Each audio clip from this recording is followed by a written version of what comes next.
La Caisse des Jardins du littoral gaspésien vous présente votre émission d'information Reflet d'ici. Bonne émission. Bienvenue dans votre Reflet d'ici. Cette semaine, votre émission des nouvelles locales et régionales est rendue possible grâce à la collaboration de nos différents journalistes, techniciens et bénévoles. Merci à eux. En manchette cette semaine, Club, le réseau social québécois sans algorithme qui défie les géants du web. Donc, en n'ayant pas de publicité, nous, on offre une vitrine pour que des médias comme vous puissent aller voir vos contenus journalistiques, médiatiques, tout ça, à notre audience pour qu'en retour, eux puissent aller consommer votre contenu sur vos sites Internet pour que vous puissiez aller générer de la publicité parce que c'est ça qui vous fait vivre. Donc, au niveau de la façon qu'on consomme le contenu, c'est vraiment au niveau technologique et au niveau du modèle d'affaires. Protéger un joyau gaspésien. Rencontre avec José Arsenault de la Fondation Rivière-Bonaventure. C'est vraiment une levée de fonds qui avait été faite il y a 2 ans et qu'on reprend cette année. C'est une structure en bois, du bois mort, là, inutilisé, qui tient avec des joints en bois aussi pour être sûr de ne pas faire de pollution. Parce qu'elle est installée, et c'est assez immense, là. Moi, à côté de la bibite, j'ai l'air minuscule, là. Air protégé en Gaspésie. Solidarité Gaspésie s'inquiète d'un processus pressé par le temps. Moi, je pense qu'en Gaspésie, on est quand même privilégié en termes de lien de la population et de leur territoire. Les gens veulent avoir accès au territoire et, en général, le connaissent assez bien. Sont proches, surtout par des activités de chasse, de pêche, mais aussi de loisirs comme les sentiers. Insécurité alimentaire en région. La cantine pour tous s'adapte à la réalité gaspésienne. L'aide alimentaire, la mesure alimentaire, ne s'adresser qu'à une partie de la population, la plus défavorisée. De l'autre côté, on a les traiteurs privés qui, eux, répondent aux besoins des parents les plus favorisés. Mais entre les deux, il y a tous ces parents qui ne peuvent pas, qui ont de la difficulté, mais qui ne sont pas en fait couverts par les programmes en place. Quand la communauté finance la communauté, l'approche unique d'accès microcrédit. Et la possibilité de donner la possibilité aux gens de pouvoir réaliser leur projet d'affaires. Là. Donc, en plus du financement accessible, on offre aussi un accompagnement vraiment très rapproché, là, où on prend vraiment le temps de s'asseoir avec les gens pour leur permettre de développer les compétences requises pour développer leur projet d'affaires et faire en sorte que ce soit viable. On jase hockey avec Gino Cyr. Personnellement, là, les États-Unis, je pense que ça faisait comme 45 ans qu'ils n'avaient pas gagné, dans le fond, en 1980. Mm-hmm. Donc, ils ont joué pour gagner, c'est eux qui l'ont gagné, mais il reste que la meilleure équipe, là, c'était Team Canada. Revue de presse. Vous écoutez votre Reflet d'ici. Revoyez tous nos reportages sur notre site Internet. La boutique Le Mercier de Chandler, l'endroit où magasiner un vêtement devient une expérience en soi. Venez nous voir en magasin et soyez accompagnés par des professionnels soucieux de vous offrir la qualité avec le style, l'originalité et ce pour toutes les occasions. Nous avons de tout pour le sportif, l'homme d'affaires et des occasions spéciales qui requièrent un service personnalisé pour faire de vos événements des moments inoubliables. 484 rue Hôtel de Ville Chandler, 418-689-2404 ou visitez notre page Facebook Le Mercier Chandler. Boutique Le Mercier, la référence en mode masculine en région.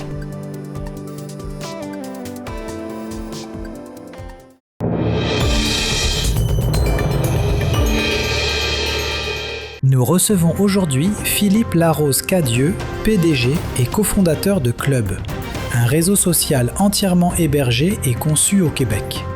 Face aux géants du web et à l'impact de la loi C-18, Club se positionne comme un espace numérique éthique et souverain. La plateforme fonctionne sans publicité et sans algorithme de ciblage, offrant plutôt un fil d'actualité chronologique contrôlé par l'utilisateur. Pour soutenir activement l'information locale, l'entreprise lance actuellement une grande campagne de sociofinancement sur la ruche, visant à créer 17 chaînes d'information régionales, dont une pour la Gaspésie-Île-de-la-Madeleine, afin d'agir comme courroie de transmission directe vers les médias d'ici. Je voudrais parler un petit peu avant avec toi ça va permettre de présenter un peu pourquoi avoir décidé de lancer cette appli-là. Puis c'était un peu avoir ton opinion un peu sur la façon de consommer aujourd'hui l'information, parce qu'aujourd'hui, je sais que il y a des géants comme Meta, et on va pas tous les citer là-dedans, là, mais qui font qu'on consomme aujourd'hui, pas que l'information, mais entre autres, d'une certaine façon. Euh, Est-ce que, selon toi, ce que vous apportez comme idée originale, dans le fond, c'est justement pour s'approcher ou peut-être apporter quelque chose de différent? Comment toi tu te positionnes là-dedans avec tout ce qui existe? Mais tout à fait, je pense que la meilleure façon de répondre à cette question-là, c'est au niveau du modèle d'affaires. Donc, quand on regarde ces médias sociaux traditionnels-là, comme Facebook, LinkedIn, Pinterest, ils sont tous basés sur un modèle de revenu publicitaire. Donc, quand on pense à l'algorithme, dans le fond, eux ont développé des technologies qui leur permettent de proposer du contenu en fonction de leurs intérêts d'entreprise pour qu'ils puissent vendre plus de publicité, donc de ciblage et tout ça. Nous, avec Club, on est vraiment différent à ce niveau-là. On n'a pas d'algorithme dans la plateforme, donc c'est chronologique. Donc, les publications qui sont proposées dans la plateforme, on les voit en temps réel parce qu'on ne vend pas de publicité. Donc, c'est vraiment très, très différent au niveau du type, de la façon qu'on consomme, dans le fond, l'information dans la plateforme. On voit tout en temps réel. Et quelque chose qui est vraiment important pour nous aussi, contrairement à toutes ces autres plateformes-là, nous, on ne veut pas rentrer en compétition contre le modèle de revenu de nos partenaires qui sont les médias en tant que tels. Donc, en n'ayant pas de publicité, nous, on offre une vitrine pour que des médias comme vous puissent aller faire, dans le fond, voir vos contenus journalistiques, médiatiques, tout ça, à notre audience pour qu'en retour, eux puissent aller consommer votre contenu sur vos sites Internet pour que vous puissiez aller générer de la publicité parce que c'est ça qui vous fait vivre. Donc, au niveau de la façon qu'on consomme le contenu, c'est vraiment au niveau technologique et au niveau du modèle d'affaires. D'où le terme que j'ai lu, je pense, dans votre communiqué, un espace numérique éthique, dans le fond, qui est avec sans algorithme publicitaire, c'est bien ça? Oui, ça va un petit peu plus loin, je te dirais aussi. Nous, étant donné qu'on est évidemment un réseau qui est local, qui est souverain, hébergé ici au Québec, on peut créer des règles d'utilisation qui sont vraiment en lien avec nos valeurs. Donc, ce qu'on voit en ce moment beaucoup sur les grands réseaux, ils vont favoriser la polarisation, là, dans le fond, soit très gauche ou très droit, et ils vont se retirer de tout ce qui est, on pourrait dire, modération au niveau des plateformes. Donc, tout ce qui est contenu haineux, tout ce qui est racisme, tout ce qui est xénophobie, tout ça, ça fait malheureusement partie de ces plateformes-là. Mais chez nous, c'est très, très différent. Donc, nous, on est vraiment très proche, dans le fond, en termes de modération, pour être sûr qu'on respecte et qu'on puisse se parler sur un réseau de la bonne manière. D'accord. Alors, parle-nous un petit peu de comment ça se présente un peu cette plateforme-là et qu'est-ce on pourrait y retrouver, puis comment ça va être classé, tout ça? Tout à fait. Nous, on met beaucoup d'emphase sur tout ce qui est information locale. Donc, ça fait un peu plus d'un an là, qu'on opère la plateforme. Et vraiment, l'idée, dans le fond, c'est de permettre aux gens de construire un fil d'actualité en fonction de ce qui les intéresse. Parce que, comme je disais tantôt, il n'y a pas d'algorithme. Donc, il n'y a pas de contenu qui est proposé comme ce qu'on voit, par exemple, sur des plateformes comme TikTok ou des choses comme ça. Donc, nous, c'est vraiment les gens qui, en suivant, dans le fond, différents comptes, là, que ce soit des individus, des organismes, des gouvernements, bref, peu importe leurs intérêts, mais ça leur permet de créer un fil d'actualité qui est propre à eux. Donc, chez nous, sur Club, les gens ont le plein contrôle de ce qu'ils voient. C'est ça vraiment qui est différent. Donc, même qu'il y a certaines personnes, quand ils commencent, il faut réapprendre un peu à faire des choix parce que les grandes plateformes nous imposent leurs choix. Mais chez nous, vraiment, c'est les gens qui ont les mains sur le volant. D'accord.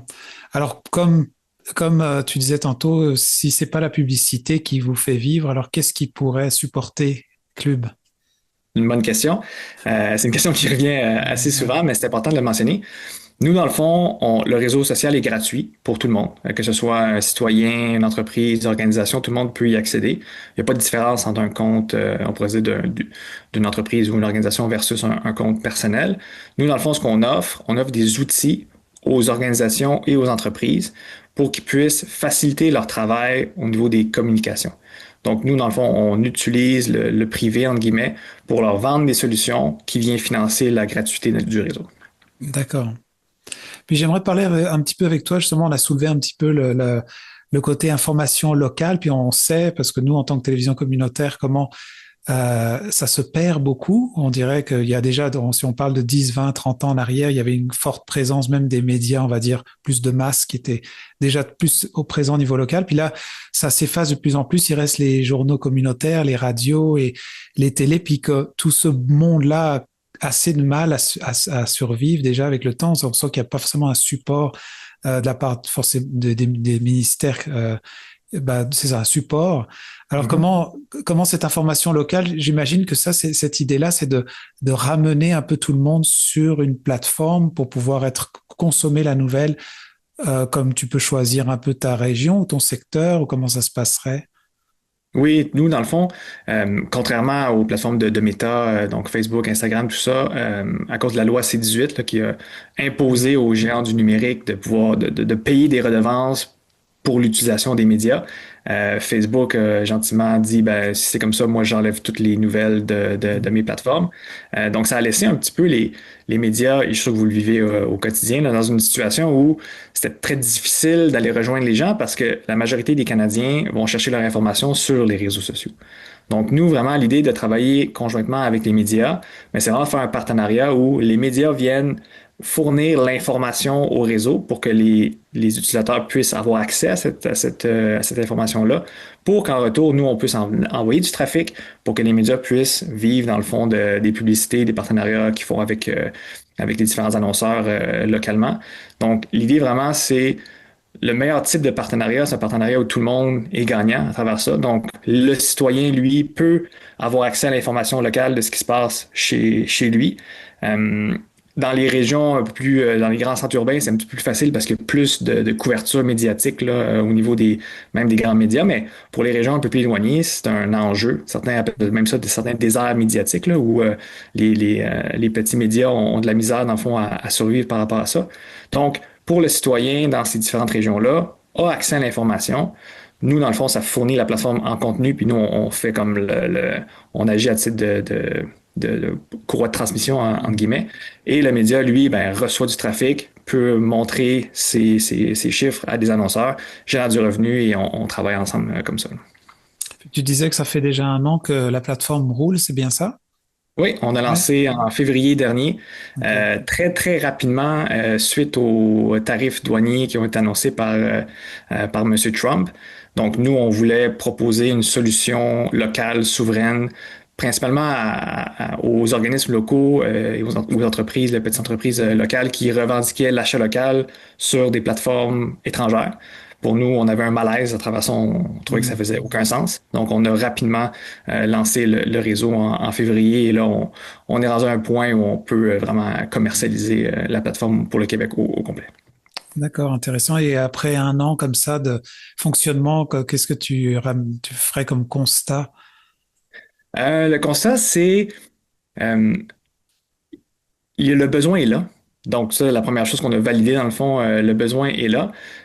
C'est un projet d'envergure dans le sens que au niveau de l'infrastructure, au niveau de la base qui est nécessaire pour que ce projet-là soit pérenne, il y avait beaucoup de travail à faire. Donc dans les 12 derniers mois, on a vraiment mis l'emphase sur mettre en place le modèle d'affaires avec nos outils qu'on utilise pour financer la plateforme, d'avoir l'équipe aussi et les partenaires autour du projet pour venir soutenir la demande qui grandit vraiment rapidement. Puis établir, dans le fond, nos partenariats avec les différents médias, nos partenariats plus clés là, à ce niveau-là. Donc, le constat que je fais, c'est il y aura un besoin. Et un besoin qui va au-delà aussi du simple boycott initial. Donc, on parle beaucoup de souveraineté numérique, aussi tout ce qui est protection de la vie privée. Ça, c'est beaucoup de questionnements. Il y a très peu de solutions. Mais là, en ce moment, on arrive avec une solution là, qui est prête à déployer à grande échelle. Alors, on se parle aujourd'hui parce que je sais que, entre autres, bien sûr, c'est pour faire connaître Club, mais aussi parce que vous lancez une campagne de financement avec la ruche, il me semble. Chez Club, notre mission a toujours été d'informer les Québécois sur ce qui se passe ici avec un réseau social bien de chez nous. Je m'appelle Philippe et au nom de toute l'équipe, on est extrêmement fiers de lancer aujourd'hui notre campagne de socio-financement avec les chaînes régionales Club.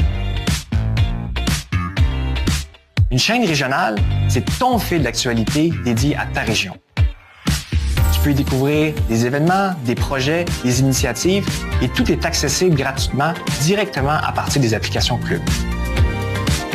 Pour y arriver, on a besoin de ton aide pour venir financer le développement des chaînes dans les applications mobiles et organiser l'événement de lancement qui va avoir lieu dans ta région. Je te remercie énormément pour ta contribution pour nous aider à bâtir la souveraineté numérique du Québec.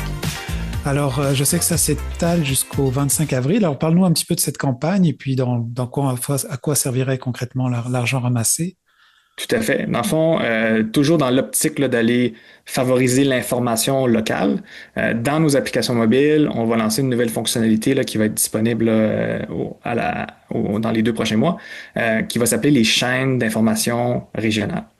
Donc, l'idée, c'est que quelqu'un, par exemple, Gaspésie et la Madeleine, qui voudrait savoir qu'est-ce qui se passe dans la région, pourrait, à travers l'application mobile, aller consulter le fil d'actualité qui va être dédié à tout ce qui se passe localement dans la région.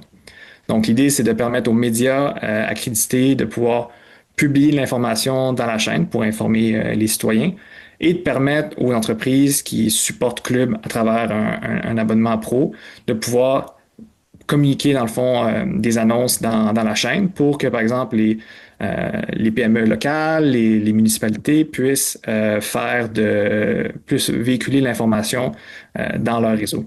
Donc, l'idée, c'est qu'en ce moment, on a lancé pas 1, pas 2, mais 17 campagnes pour supporter, dans le fond, les 17 régions du Québec. Et chacune des régions a sa propre campagne pour que les gens localement puissent aller supporter le lancement de leur propre chaîne. Ah, intéressant, d'accord. Donc, on y va par région. Donc, les gens qui nous écoutent concernent plus Gaspé et sa région. On vise la région Gaspésie de la Madeleine et là, on peut faire un don concernant cette région. Oui, il y a plusieurs types d'offres et on s'adresse vraiment à tout le monde. Donc, autant au niveau du citoyen qui veut s'acheter une casquette, par exemple, ou un T-shirt ou une paire de bas, et aussi les entreprises, organisations, municipalités qui veulent, par exemple, former leur équipe sur comment utiliser Club là, pour leur communication. Évidemment, acheter des abonnements pro pour être capable de publier dans la plateforme. Donc, ça s'adresse vraiment à tout le monde. Et les 3 objectifs pour le financement, c'est évidemment l'intégration de la chaîne dans l'application, donc le développement technologique pour pouvoir le faire, le recrutement d'organismes locaux, de tout ce qui est partenariat avec des villes, des médias. Donc nous, une partie de la campagne sert à financer ces efforts-là. Et le dernier qui est super important, c'est l'organisation de l'événement de lancement local. Donc, nous, notre équipe, on veut aller dans la région, on veut aller sur place, on veut aller serrer les mains, on veut rencontrer la communauté. Donc, une fois que la campagne est réussie, on se déplace dans la ville pour aller organiser un événement de lancement et inviter la communauté à venir célébrer leur chaîne. D'accord. Donc, ce que je comprends bien, là, il y a vraiment cette idée de reprendre le contrôle, entre guillemets, là, je viens de parler, mais de communication au Québec et la façon de diffuser l'information et de promouvoir surtout la formation locale. Si je fais un peu un résumé de ce que j'ai entendu. Tout en respectant notre culture, nos valeurs, avec un réseau qui est hébergé ici, à l'abri de tout ce qui est ingérence étrangère externe. Dans le contexte sociopolitique en ce moment, c'est un enjeu, on va se dire, qui est assez visible. Donc, le fait qu'on soit indépendant de notre information, c'est aussi une des missions, dans le fond, de la plateforme. Oui, puis ça doit demander quand même des infrastructures parce que je comprends, bon, comme tu dis, il y a du personnel aussi derrière tout ça, c'est sûr, mais je veux dire, est-ce que c'est comme genre on upload un peu les nouvelles, mais c'est comme vous devez héberger du stock, il y a comme tout quand même, physiquement, il y a quand même, je veux pas comparer ça comme du YouTube, mais c'est comme tu mets du stock sur Internet, il faut que ça soit hébergé quelque part. Oui, il y a tout évidemment, il faut mettre l'information à quelque part, donc dans nos serveurs qui sont présentement à Montréal. Évidemment, il y a des coûts qui sont reliés à ça. Donc, nous, la gratuité des réseaux, comme je disais tantôt, est supportée par les entreprises qui supportent notre mission à travers ça. Mais c'est sûr que déployer une infrastructure technologique pour un réseau à la grandeur du Québec avec des millions d'utilisateurs, il y a des coûts très, très, très importants là, qui sont liés à ça. Mais on a mis en place la structure et le plan de match est solide pour qu'on soit capable de soutenir ça là, pour les années à venir. Merci beaucoup, Philippe, pour ton temps. Mais merci, Marc.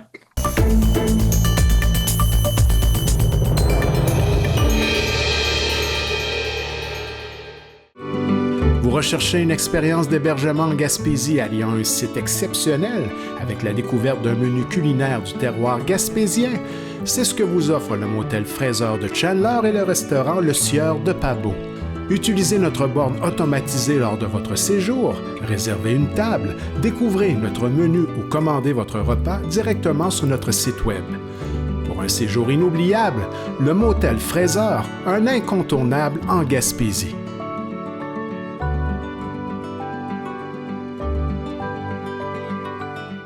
L'endroit idéal pour retrouver des cadeaux avec style et originalité, la bijouterie Dubé de Grande-Rivière. Découvrez notre collection exclusive Pandora qui évoque style et grand choix de configuration et notre grand choix de montres et bijoux de grande marque qui saura satisfaire à tout coup l'être cher. Pour des conseils judicieux, faites confiance à l'équipe de la bijouterie Dubé de Grande-Rivière.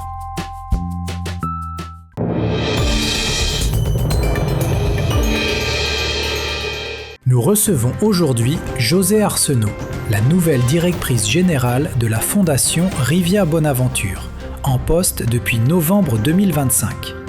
Passionnée par la préservation de ce joyau gaspésien, elle souligne les défis liés au changement climatique et à la surutilisation de la rivière, rappelant l'importance de sensibiliser les nombreux usagers et propriétaires riverains au respect des berges. Pour financer sa mission de protection des écosystèmes aquatiques, la Fondation ramène son tirage original de la Bibite, un immense monstre de bois installé sur les glaces. Le public est invité à miser sur la date exacte où la structure sera emportée par la débâcle printanière. Alors, si j'ai bien compris, dans le fond, peut-être un petit peu pour mettre la table, et ça va permettre un peu de vous présenter aussi. Vous avez été nommée directrice générale, il me semble, en décembre 2025, c'est bien ça? Oui, en novembre. D'accord, en novembre, ok. Alors, une question assez simple, qu'est-ce qui vous a poussé à vous mettre à mettre votre expérience au service spécifique de cette rivière? Je vous dirais que d'avoir un travail qui consiste à prendre soin de ce joyau en Gaspésie absolument exceptionnel, c'est un immense privilège. Là, c'était vraiment ça de quoi mes compétences transférables au niveau des campagnes de financement de la direction d'organismes peuvent être utiles pour préserver ça, cette belle rivière-là. Joie dans mon cœur. Alors, je sais que la Fondation est quand même assez jeune aussi. Il me semble qu'elle est officiellement lancée en juin 2023, et si je ne me trompe pas. Et par exemple, vous, en tant que nouvelle directrice, ce serait quoi votre défi numéro 1 ou quels les défis pour assurer l'essor de cet organisme et puis réaliser sa vision? La plus grosse partie de mon emploi, de mon contrat ici, c'est vraiment de voir à ce que la pérennité de l'organisme, pour que des générations futures encore on puisse profiter de la rivière Bonaventure, il faut que la Fondation puisse au quotidien voir à des initiatives à la sauvegarde du territoire. Donc avec ça, bien une demande de sous, bien sûr, comme tous les organismes communautaires de la région. Alors, c'est vraiment de voir à des campagnes de financement, des levées de fonds annuelles, une campagne majeure qui suivra dans les mois à venir. Donc, c'est vraiment mon mandat principal d'aller chercher des sous pour qu'on puisse subsister et durer encore très longtemps. D'accord. On va parler tout à l'heure justement de campagne de financement, mais je voudrais juste peut-être clore un peu cette présentation de l'organisme. Je sais que la mission de la Fondation, c'est de protéger et de valoriser la biodiversité des écosystèmes aquatiques de la rivière Bonaventure. Alors concrètement, pour ceux qui sont peut-être un petit peu éloignés de la rivière, de quoi doit-on la protéger aujourd'hui? Je vous dirais que principalement, il y a beaucoup les changements climatiques parce que maintenant, on est dans des extrêmes de la hauteur de la rivière qui monte parce qu'il y a beaucoup trop de pluie incroyable ou qu'il y a vraiment pas assez de pluie de façon incroyable. Donc, des sécheresses beaucoup plus grandes, mais aussi un cours d'eau trop rapide puis qui monte beaucoup trop haut et qui crée des inondations beaucoup plus grandes qu'avant aussi.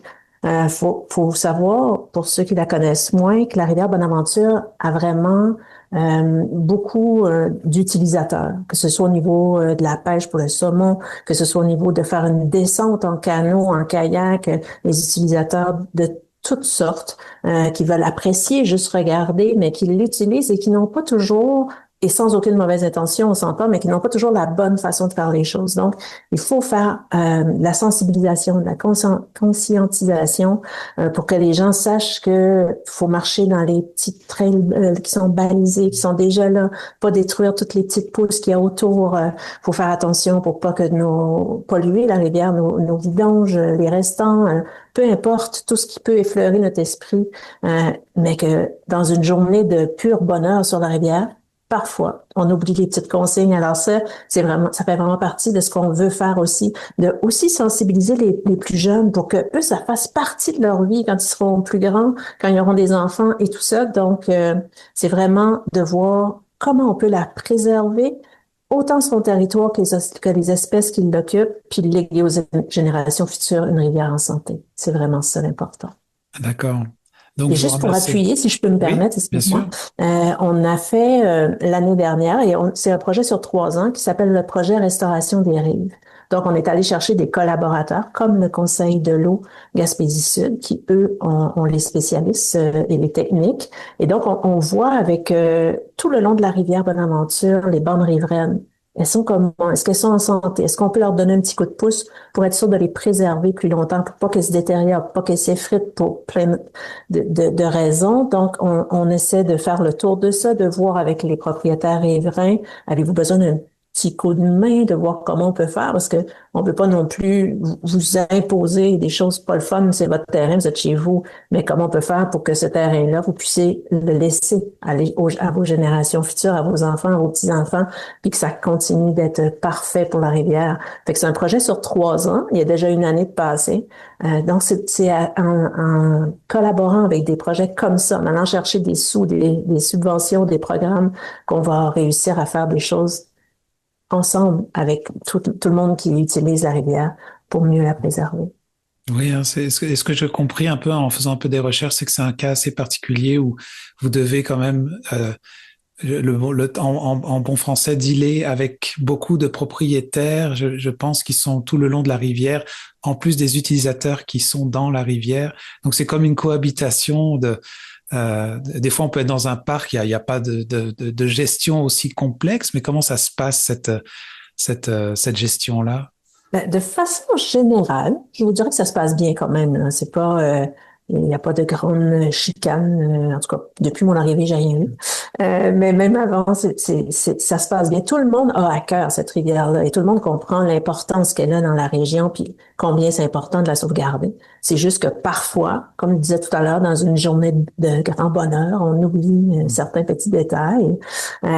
Et pour les propriétaires riverains, c'est souvent, ils aiment ça voir la rivière. Ils sont chez eux, comment ils peuvent la voir. Puis des fois, c'est aussi, ils ont acheté ce terrain-là l'année passée, il y a 4 ans, 5 ans, mais il y avait déjà de grands quais sur l'eau, il y avait déjà un patio sur le bord de la rive, donc sur la bande riveraine, et personne leur a dit que c'était pas supposé d'être comme ça. Fait, c'est pas des gens qui sont contre le principe ou qui veulent absolument s'obstiner par rapport à tout ça. C'est vraiment parfois, et la majorité du temps, une méconnaissance.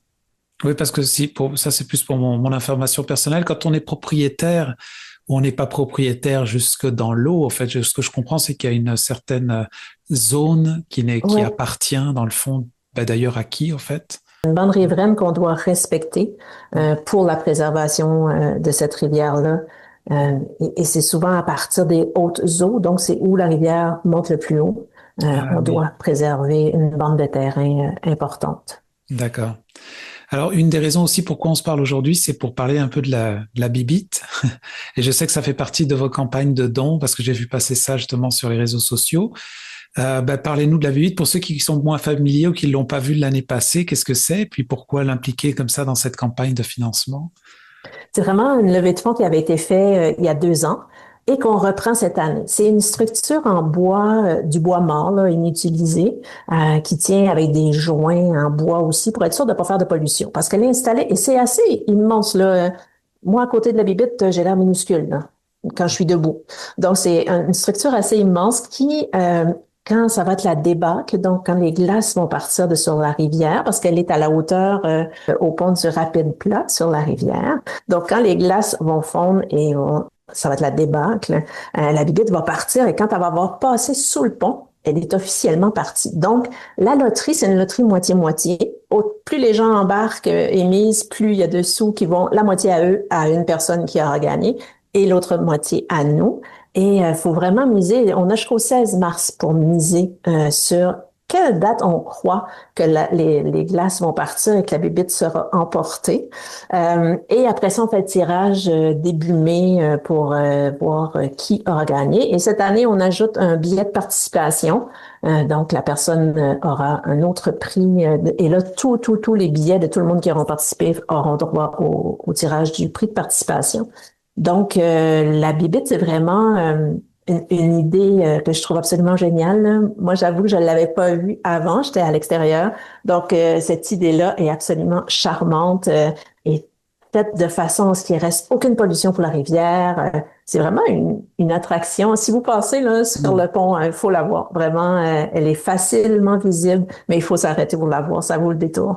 Et qui est en charge de la montée ou de la faire, cette œuvre-là? C'est des gens qui sont sur le conseil d'administration, donc le président, Sylvain Arbour, et un monsieur qui était sur notre conseil d'administration et qui travaille aussi pour Mission Rivière, monsieur Pascal Henry, qui ont fait tout le montage et ils sont vraiment bons. Moi, je déclare que c'est des artistes. Et puis pour clore un peu la boucle avec cette création-là, la campagne de financement et l'impact que ces dons pourraient avoir justement. Donc je comprends que c'est pour sensibiliser le public aussi, mais est-ce qu'il y a des projets concrets dans lesquels ces dons-là vont être investis ou c'est vraiment pour l'ensemble de la mission de la Rivière Bonaventure, la Fondation? Pour l'ensemble de la mission, mais vraiment sur la sensibilisation pour l'utilisation de la rivière. Comme je parlais un peu tantôt, tu sais, les sentiers non balisés, on essaie d'éviter. Ça va être vraiment à cette hauteur-là qu'on va utiliser les sous cette année pour notre bibite. D'accord. Alors, pour ceux qui nous écoutent et qui auraient un intérêt à miser, on va dire, pour cette bibite-là, comment ça se passe? Est-ce qu'on le fait en ligne? Est-ce qu'on peut venir vous voir? Comment ça se passe? Actuellement, sur notre page Facebook, régulièrement, je remets des informations sur la bibite. Il y a un code QR qu'on peut scanner. Il y a un lien URL aussi. En fin de semaine, je serai sur place, ou la Fondation sera sur place au marché Tradition de Caplan ce vendredi, au BMR de Bonaventure ce samedi. Le week-end d'après, nous serons au Sport Expert à Bonaventure et aussi au IGA à New Richmond pour être là, pour parler de la Fondation et bien sûr pour vendre nos billets pour la bibite. Merci beaucoup, José, pour ton temps. Merci à vous.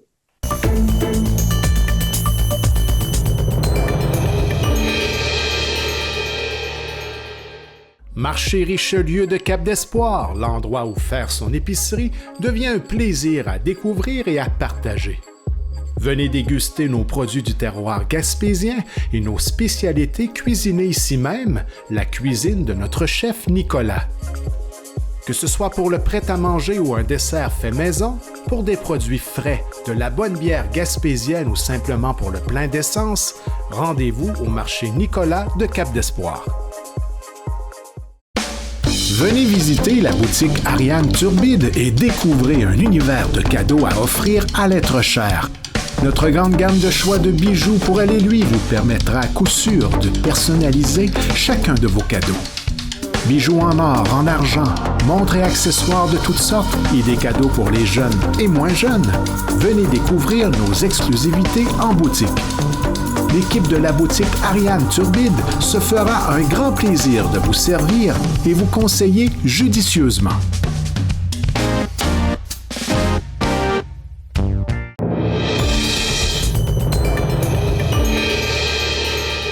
Nous recevons aujourd'hui Jacques Ouellette, représentant du regroupement citoyen Solidarité Gaspésie, pour aborder l'enjeu crucial de la protection des forêts publiques sur la péninsule. Dans le cadre du plan nature, visant à protéger 30% du territoire, il rappelle que la forêt est un bien commun essentiel face à la crise climatique, et non une simple ressource destinée à l'industrie. Face aux défis actuels, comme le calendrier serré des tables de concertation, la crise de l'industrie forestière et le rejet récent de projets d'aires protégées par la Haute-Gaspésie, M. Ouellette lance un appel à la population. Il invite les citoyens à contacter leurs élus locaux pour exiger la préservation de ces écosystèmes vitaux pour les générations futures.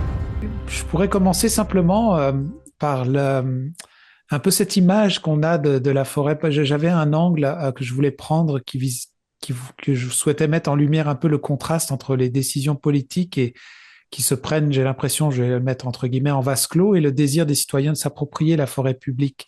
C'est ce que je constatais un peu en lisant le communiqué que vous avez envoyé. Puis je me demandais, parce que je voyais que la forêt publique était historiquement perçue comme avant tout un moteur de développement économique qui était lié à la récolte.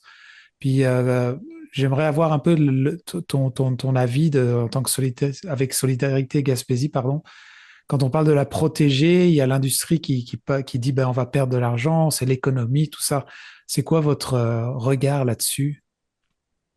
Ben, notre regard là-dessus, depuis que le plan nature a été mis en place, puis que la volonté de protéger 30% du territoire a été énoncée à l'intérieur de ce plan-là, en 2022, Solidarité Gaspésie c'est vraiment commis en faveur de cette protection-là. Puis, tu sais, la protection de 30% du territoire de 195 pays là qui ont signé cette entente-là. C'est significatif.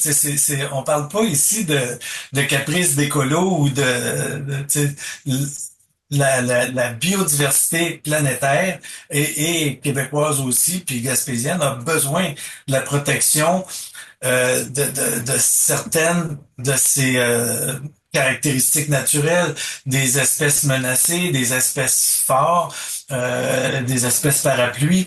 On a vraiment besoin de ça, puis c'est soutenu par des démarches scientifiques rigoureuses aussi, là. C'est pas un caprice tout ça, là.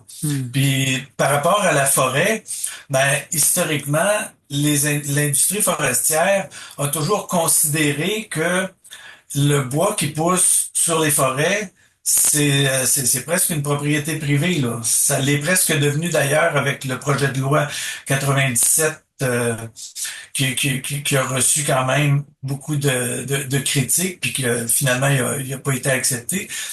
Mais tu sais, la forêt et les écosystèmes naturels, parce que une forêt c'est beaucoup plus que des arbres qui poussent puis qui donnent des 2 par 4 là. C'est un bien collectif, c'est un commun. Puis ça doit être géré en tant que tel. Donc si tu sais, puis ça veut dire aussi qu'on prend en compte toutes les autres contraintes d'utilisation du territoire, y compris cette notion-là qui veut que la diversité, ça apporte de la stabilité à l'ensemble des écosystèmes qui, eux, génèrent de la vie. Puis cette vie-là, on en fait partie. Fait que c'est pour ça que c'est un tout qui est difficile à gérer, qui est très éminemment complexe. C'est pas simple. Historiquement, oui, on a accordé la permission de récolter du bois sur les terres publiques parce que les forêts produisent annuellement une quantité d'arbres aussi, mais il faut pas négliger le milieu dans lequel on vient faire ces prélèvements-là, puis les autres usages aussi. Puis par rapport à la protection des écosystèmes, il y a plusieurs crises qui sont liées là-dedans, notamment la crise climatique. Dans la première recommandation du Conseil consultatif pour les changements climatiques du Québec, c'est de mettre en place un réseau d'aires protégées à hauteur de 30% du territoire. Parce que ça apporte de la stabilité puis de la résilience pour ces écosystèmes-là. Est-ce que tu dirais que c'est avec cette vision strictement industrielle qui a perduré dans le temps, ça a fini par briser un peu le lien d'attachement des Gaspésiens avec leur propre territoire? Moi, je pense que en Gaspésie, on est quand même privilégié en termes de lien de la population et de leur territoire. Les gens veulent avoir accès au territoire et, en général, le connaissent assez bien. Sont proches, surtout par des activités de chasse, de pêche, mais aussi de loisirs comme les sentiers les sentiers pédestres, les sentiers cyclistes, les sentiers de quad et motoneige aussi, font en sorte que les gens dans la région sont très proches du milieu naturel, que ce soit milieu côtier ou milieu forestier, là. D'accord. Donc ça veut dire qu'il y a pas forcément un besoin de faire comme une éducation, alors populaire entre guillemets, pour dire vers quoi on doit aiguiller. Comment est-ce qu'on peut sentir que ça peut avoir un appui de l'ensemble de la population plutôt que de laisser faire l'industrie son travail. Comment toi tu vous positionnez là-dedans? Ah, ben, oui, il peut y avoir tu sais, un besoin de sensibilisation de la population parce que justement, les écosystèmes sont pas là strictement pour générer du gibier, du poisson. Tu sais, c'est des milieux vivants. Puis à ce titre-là, ben, je pense que il y aurait quand même une éducation qui serait tu sais, qui serait importante et fort valable dans le, tu sais, pour nous rapprocher, pour avoir une plus grande conscience que ces écosystèmes-là, on en est tributaire, puis on en est partie aussi, tu sais. Hmm. Fait que oui, il y aurait certainement besoin de sensibilisation, mais je pense qu'on part avec un petit pas d'avance sur bien d'autres régions, notamment les régions fortement urbanisées, là. Ok. Puis ce serait quoi le rôle, on va dire, parce il y a des gens comme vous là qui faites circuler un message. Je sais qu'il y a les MRC, il y a du monde qui joue autour de ça. Comment vous voyez le rôle de chacun? Parce que je sais qu'il y a eu peut-être des problématiques entre les consultations ou pas préalables qui ont pu être faites ou même pas du tout en fonction des décisions. Comment ça serait quoi on va dire l'idéal de tout ça?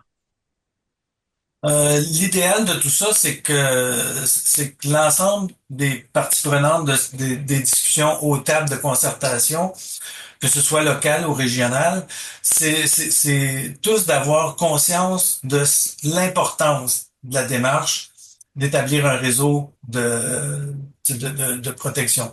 Une fois que ça c'est énoncé comme une priorité, ben là, on agit au mieux pour agencer toutes les autres utilisations qu'on peut faire du territoire.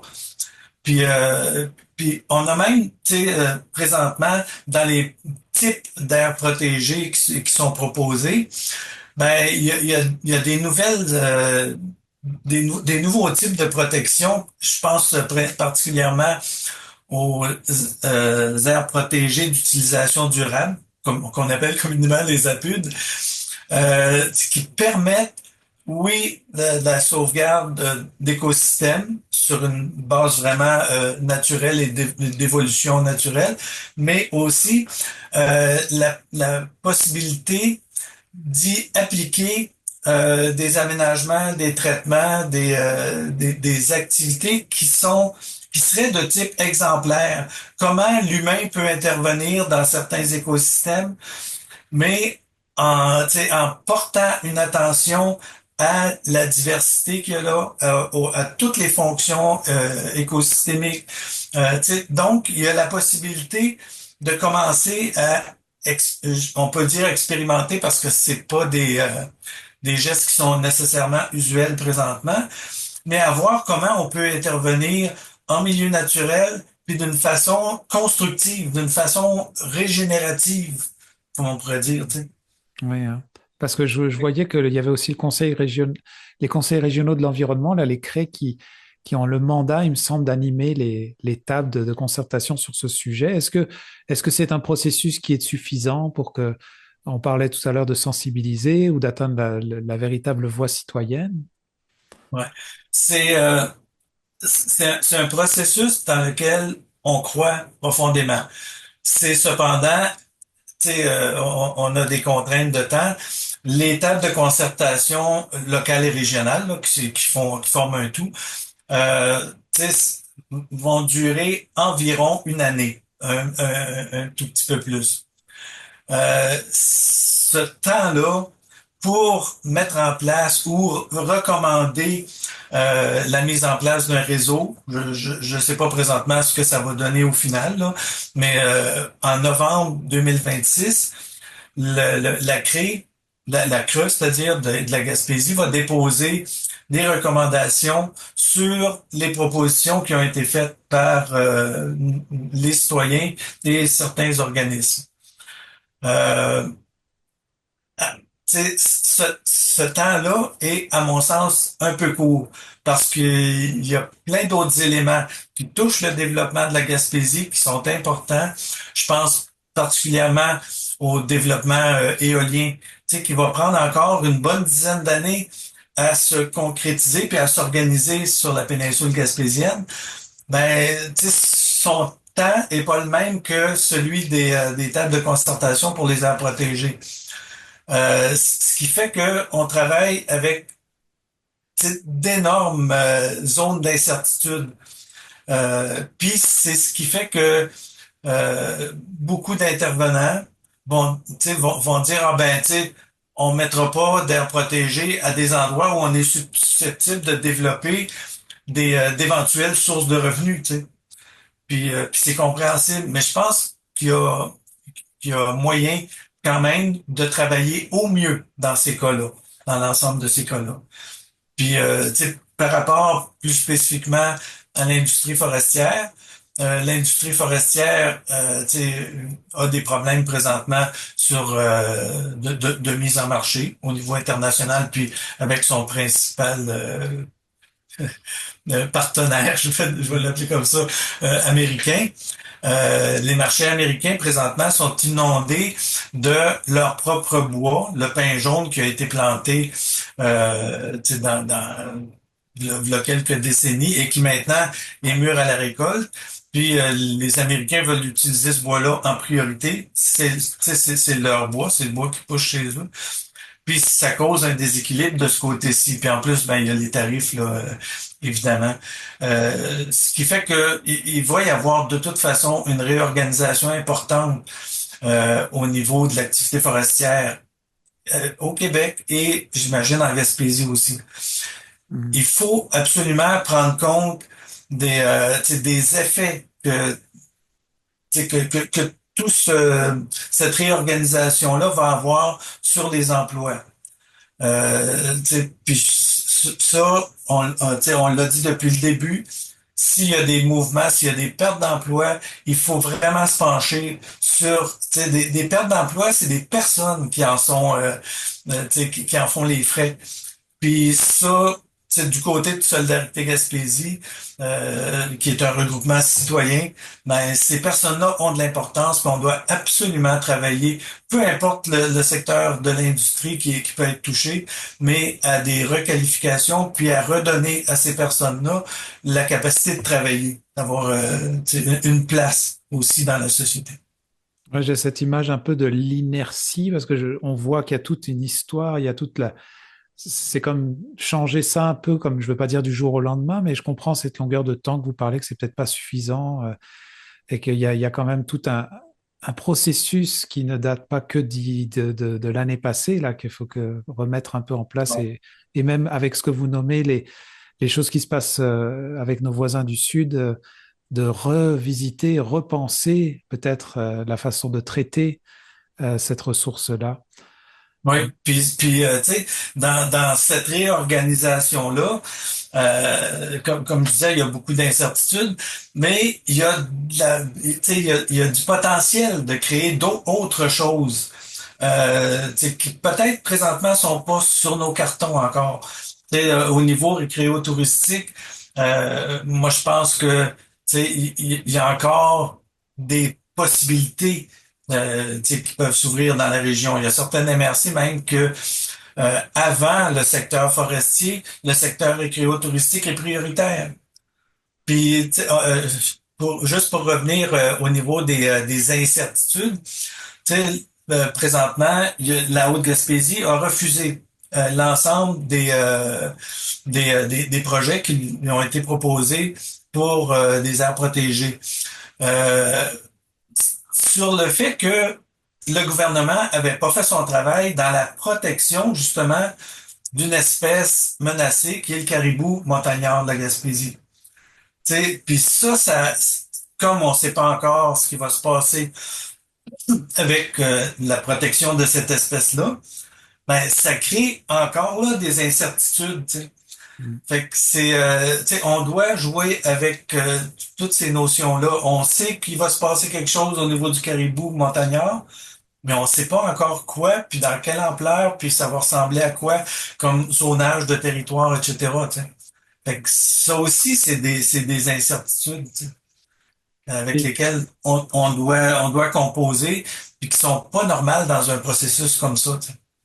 justement, ma question traitait un peu du processus et dans le temps pour ceux qui sont justement qui suivent un peu ce dossier de peut-être ou qui ont un intérêt à connaître un peu plus. Là, je comprends que quand il y a des dossiers qui ont été déposés, il y a eu des concertations, tout ça, et ces décisions, est-ce que sont déjà comme pour certains, est-ce que comme la Haute-Gaspésie, c'est coulé dans le béton, ou est-ce que c'est des choses peuvent être révisées, ou pour les autres MRC, comment ça se passe pour Bon, les aires protégées qui ont été soumis? OK. Pour l'appel à projet de 2024, il n'y a aucune propos pour la Haute-Gaspésie, en tout cas, il n'y a aucun projet qui a été mis en analyse aux tables de concertation. Dans les 4 autres MRC, certaines MRC ont accepté de continuer le processus avec une partie ou la totalité des aires protégées qui leur ont été proposées. Présentement, ce qui est mis à la table de concertation, ce sont ces projets-là. Dans les concertations présentement, les premières tables de concertation locales qui ont eu lieu dans les 4 MRC concernés ont permis quand même d'orienter certaines propositions qui ont été faites vers des genres de consensus. Là, on sait déjà comment on va agir avec quelques types d'aires protégées. Soit des aires protégées qui étaient un peu trop petites pour former le modèle standard des réserves de biodiversité, qui vont être inclus dans d'autres projets. Puis, c'est ça, il y a quelques types d'aires protégées, je peux pas préciser à ce moment-ci, mais qui ont déjà trouvé une orientation dans les discussions. Fait que là, les prochaines discussions, il va y avoir encore 2 tables de concertation locale, puis une autre table de concertation régionale. J'aurais peut-être été vers la conclusion pour faire un peu, c'était un appel à l'action, parce que j'ai vu que vous demandez aux citoyens de ne pas baisser les bras, puis d'écrire directement au maire, au préfet ou aux députés provinciaux. Ce serait quoi le message, dans le fond, que vous suggérez si on devait justement écrire à ces gens-là? Ben, comme la protection des écosystèmes de la Gaspésie, on le fait pour des questions de biodiversité à grande échelle, mais on parle d'une action qui est présentement demandée pour les générations futures énormément, pour que en Gaspésie, on conserve des écosystèmes en santé qui vont être utiles pour tout le monde, puis pour toutes les générations futures. Fait que dans ce sens-là, les personnes qui se sentent interpellées par l'importance de la protection de l'environnement et des écosystèmes, ben, qu'ils communiquent à leurs élus municipaux de la MRC pour que ces gens-là, ces décideurs-là, qui représentent la population, ben, soient sensibilisés aussi par leurs propres commettants, par leurs propres citoyens. Puis c'est important parce que ça donne ça donne l'importance aussi quand plusieurs personnes montent au front pour appuyer une cause, ben ça paraît quelque part. Si on laisse toutes les luttes aller d'elles-mêmes, puis qu'on n'y participe pas, ou si on donne pas notre avis sur des sujets qui nous semblent importants, ben on manque un peu à nos devoirs citoyens aussi.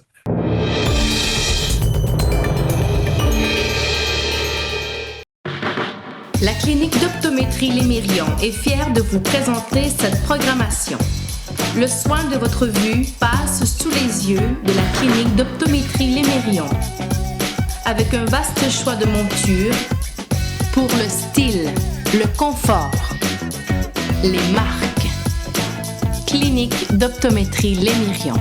689-5553.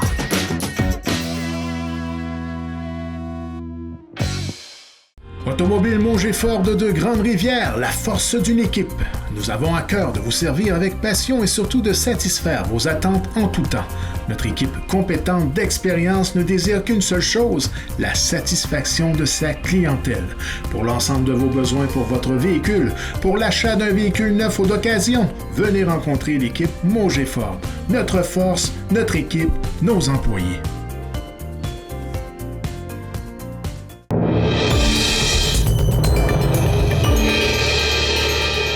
Nous recevons aujourd'hui Yann Tremblay, directeur général d'Accès Microcrédit Gaspésie Île-de-la-Madeleine.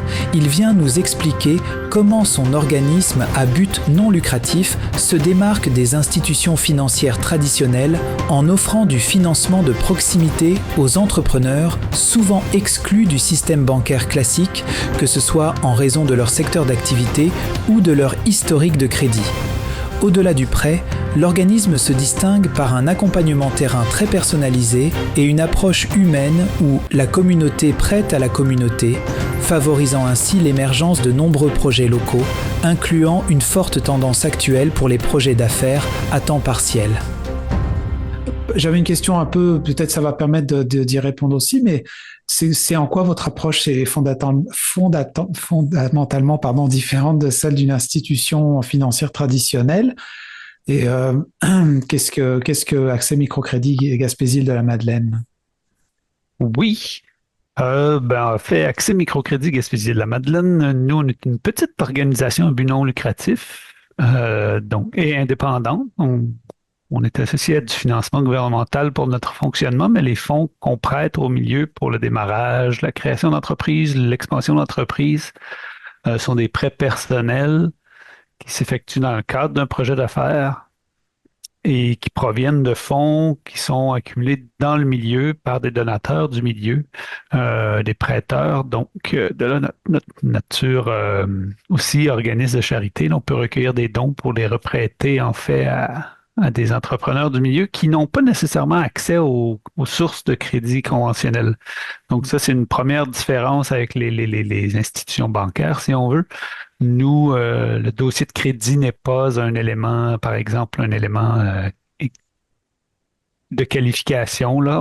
Quelqu'un qui a un mauvais dossier de crédit, par exemple, pourrait quand même venir solliciter un prêt, mais c'est pas la seule raison dont on parle là, quand on veut dire exclu des sources de financement traditionnelles. On parle aussi des secteurs d'activité, souvent les petits commerces de détail, la restauration, coiffure, esthétique, ces secteurs-là où les banques ou nos partenaires n'iront pas nécessairement faire de prêts.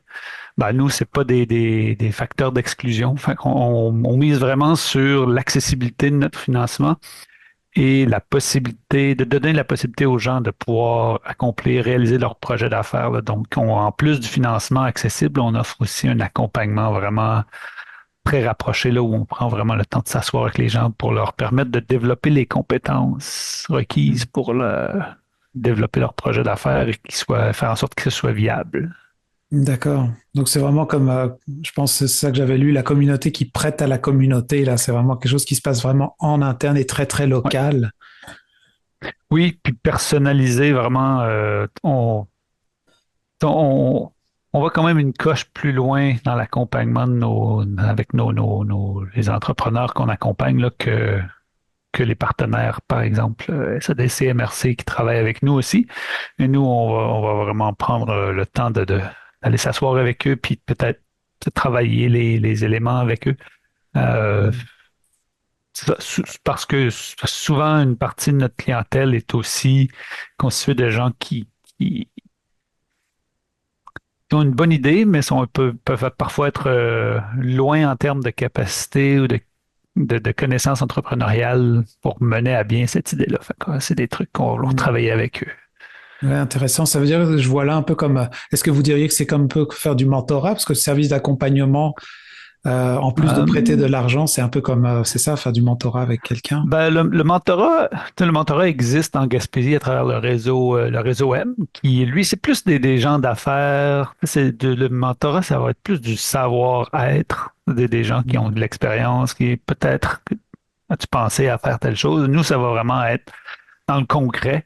C'est s'asseoir, aider les personnes à comprendre leurs états financiers. Voici comment tu peux prendre des bonnes habitudes pour que tes finances restent à jour, que tu puisses t'y retrouver, que tu te retrouves pas après un an avec une surprise. Oups, j'ai pas payé mes taxes. Mais prendre des bonnes habitudes au jour le jour, là, vraiment dans le concret des opérations, dans la finance, dans les stratégies de promotion, par exemple, dans l'organisation du travail, là, leur donner des trucs, des outils aussi. Mais aller chercher des outils pour eux, les gens qui ont des prêts actifs avec nous aussi, parce que notre accompagnement, il faut le dire, est gratuit pour tout le monde. Qui n'est pas nécessairement associé à un prêt, mais si les gens ont un prêt avec nous, on a aussi des moyens financiers qu'on peut leur mettre à leur disposition pour aller chercher des services professionnels, par exemple, pour pousser un peu plus l'accompagnement, là. Et moi, je voulais parler un petit peu de votre clientèle, parce que dans le fond, est-ce que ce sont principalement des projets qui sont plutôt atypiques, ou comment est-ce que vous refléteriez les gens qui frappent à votre porte pour avoir accès à ces microcrédits? C'est vraiment vraiment large, en fait. Oui, il y a des dossiers atypiques, vraiment des dossiers où les autres partenaires n'iront pas parce que ça sort d'un cadre, je dirais, traditionnel ou habituel de développement de l'entrepreneuriat, puis que nous, oui, on va peut-être prendre le risque d'y aller.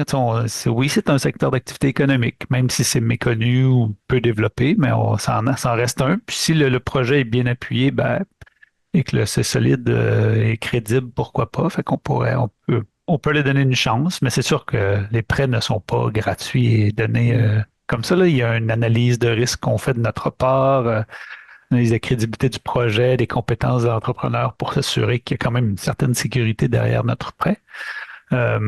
Mais il y a de toutes sortes. Il y a des projets, on travaille aussi en étroite collaboration avec nos partenaires, là, comme j'ai mentionné, Evol et MRC, tout ça, où là, on vient compléter un montage financier, puis que ça va être des projets classiques où la personne avait seulement un manque de liquidité pour compléter sa mise de fonds ou avait pas les épargnes pour acheter certains équipements, puis qu'on vient compléter un montage dans un dossier plus classique. C'est un des rôles qu'on a, mais puis dans tous les secteurs d'activité, là, autant agricole, art, parfois même manufacturier, artisanat, pêcherie, on touche à tout en fait, là. Oui, parce que je voyais que vous aviez même des fonds spécifiques, là, comme pour les femmes entrepreneurs ou pour les jeunes de 16 à 20 ans. Ouais. Ça a l'air d'être assez... On travaille beaucoup sur... En fait, une des réflexions qu'on a constamment, c'est comment rendre le tout plus accessible. C'est vraiment notre objectif, là, permettre au plus grand nombre de personnes possible de réaliser leur projet. Puis, c'est toujours ça un peu qui mène nos réflexions. Donc, oui, ouvrir un financement des jeunes qui n'ont pas d'historique de crédit et qui ont une bonne idée, qui sortent de l'école, qui voudraient développer un petit projet pour commencer, pour possiblement que ça prenne de l'expansion. Ça pourrait être juste se créer un emploi d'été pour démarrer leur petite entreprise, pour qu'elle puisse éventuellement devenir une vraie entreprise. Mais les femmes entrepreneurs, avec des fonds avec la ruche aussi pour le sociofinancement, rendre ça plus avec des conditions de prêt plus avantageuses. Bref, c'est toujours en évolution, là. Notre indépendance nous permet de faire en sorte que les options soient pas infinies, mais vraiment adaptées aux réalités, aux besoins du milieu. C'est ça, puis vraiment adapté à chaque situation, chaque personne qui vient faire une demande, j'imagine, ça a l'air d'être assez, comme vous disiez tout à l'heure, un bon service d'accompagnement et adapté au projet lui-même. En tout cas, c'est un souci qu'on a. Oui, justement, en tant que directeur général puis d'un organisme comme celui-là, comment est-ce que tu perçois, toi, la vitalité entrepreneuriale là, on va parler de la Gaspésie, de la Madeleine. Est-ce que les gens, ils ont encore la flamme de se lancer en affaires comme ça, des fois, malgré le contexte économique, on va dire, de ces dernières années? En fait, notre situation est assez particulière, nous, parce que dans le sens où on fait du microcrédit, donc du petit prêt pour en plusieurs occasions, c'est pour des petits projets. Des fois, on intervient dans des plus gros projets avec les partenaires, mais on fait souvent des petits projets. Et à ce niveau-là, les petits projets, cette année, on est très sollicité pour des projets à temps partiel, des gens qui ont comme un deuxième projet d'affaires en marge de leur travail principal. Là, je sens qu'il y a une ébullition, si on veut. Oui, ça bouge. Est-ce que c'est que les gens veulent avoir un revenu d'appoint? Je sais pas, mais de ce côté-là, ça bouge, mais de façon plus générale, en discutant avec nos partenaires, tout ça, on constate qu'il y a plus un ralentissement, on est plus dans une dynamique de reprenariat où oui, il y a des entreprises qui ont plus de difficultés financières depuis cette année-là. On a constaté un peu, tout le monde travaille un peu plus avec des retards de paiement, essayer de trouver des façons de combler ça. Là. La réalité économique rattrape, là. Mais c'est ça. Au niveau de la clientèle, nous, on a une demande quand même importante au niveau des tout petits projets. Là. Puis pour les gens qui nous écoutent, puis justement pour ceux qui... dans le fond, c'est à quel moment est-ce qu'on frappe à votre porte? Est-ce qu'il faut déjà avoir tout un dossier de quelque chose ou on a une idée en tête, on peut déjà venir vous en parler? Comment ça se passe? Moi, je dirais en fait, le meilleur moment, c'est dès qu'on a une idée en tête. Il n'y a pas de mauvais moment. Nous, on accueille les gens, peu importe l'évolution du projet, le stade d'évolution, mais plus on le fait tôt, plus nous, on est en mesure d'accompagner et d'offrir des outils pour bien le développer, plutôt que les gens se soient payés un travail énorme pour faire quelque chose, puis que lorsqu'ils viennent nous voir, on se rend compte qu'il y a des lacunes importantes. Là, ils doivent retourner à la planche à dessin, retravailler leur projet pour que ce soit plus crédible. Nous, on est là pour intervenir dès qu'il y a une idée, aider les personnes à trouver les partenaires idéaux, les outils qui vont leur permettre de bien structurer leur projet. Là. Donc, le plus tôt est le mieux, je dirais. D'accord.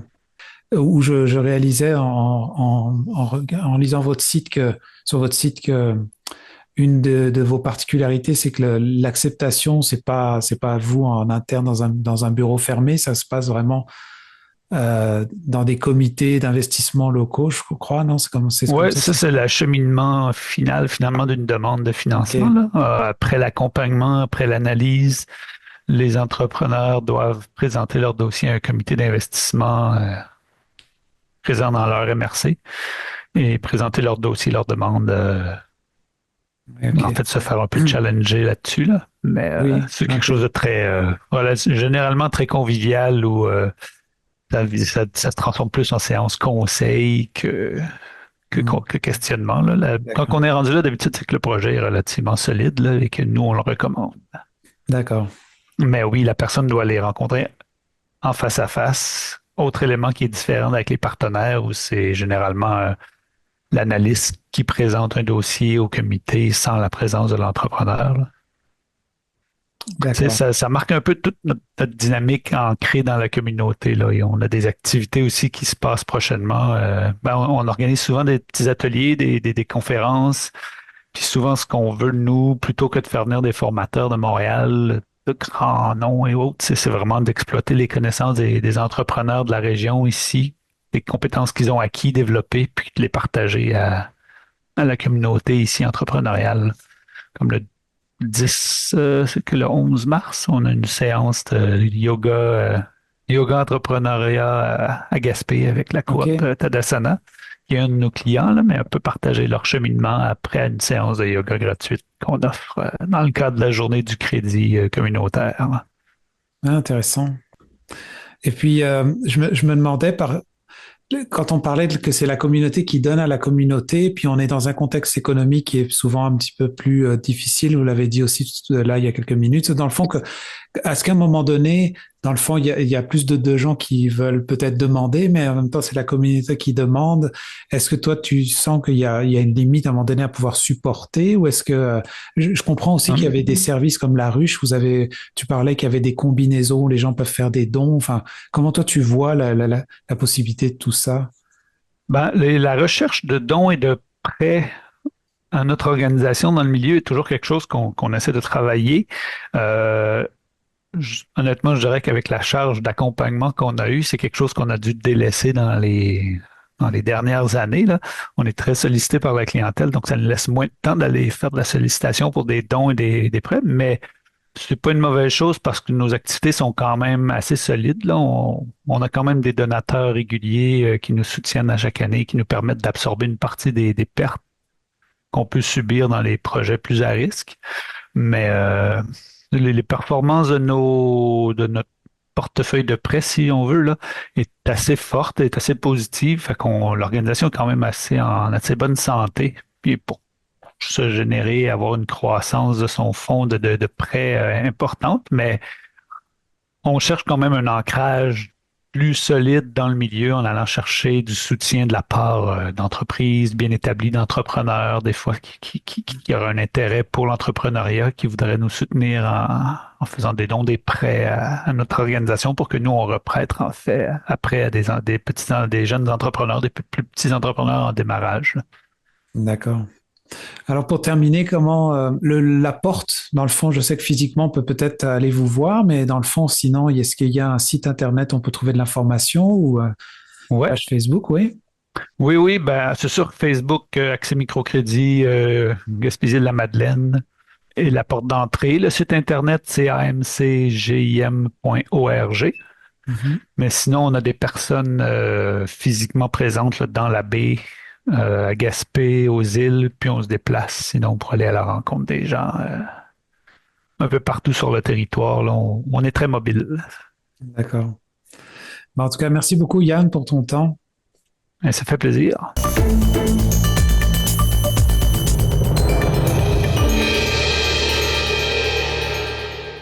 Berthelot Meubles vous invite à découvrir un aperçu des dernières tendances et des nouvelles collections en magasin. Meubles naturels tels que des tables construites dans une grande variété de bois exotiques qui vous offrent un aspect des plus chaleureux. Venez voir nos canapés inclinables électriques et tomber sous le charme de Bugatti pour le salon et de la gamme Fournirama en cuir italien. Choisissez vous-même la couleur et le tissu de votre prochain achat chez nous. Nos meubles de qualité sont non seulement beaux, mais ils sont merveilleusement confortables. N'oubliez pas l'option lit escamotable, la solution idéale pour aménagement de condos, chambres d'invités et bureaux. Profitez d'un service personnalisé et d'un plan de financement sur 36 mois sans intérêt avec la livraison gratuite sur tout le territoire. Berthelot Meubles de Cap d'Espoir, à votre service depuis plus de 37 ans. Les spécialistes en poulet frit en Gaspésie, votre restaurant Dixili de Grande-Rivière. Venez découvrir notre menu varié où le poulet de grain règne en maître. Dégustez notre fameuse pizza, gâtez-vous avec nos fruits de mer et découvrez les meilleures salades en ville. Depuis plus de 40 ans, au restaurant Dixili de Grande-Rivière, c'est toujours un plaisir de vous servir.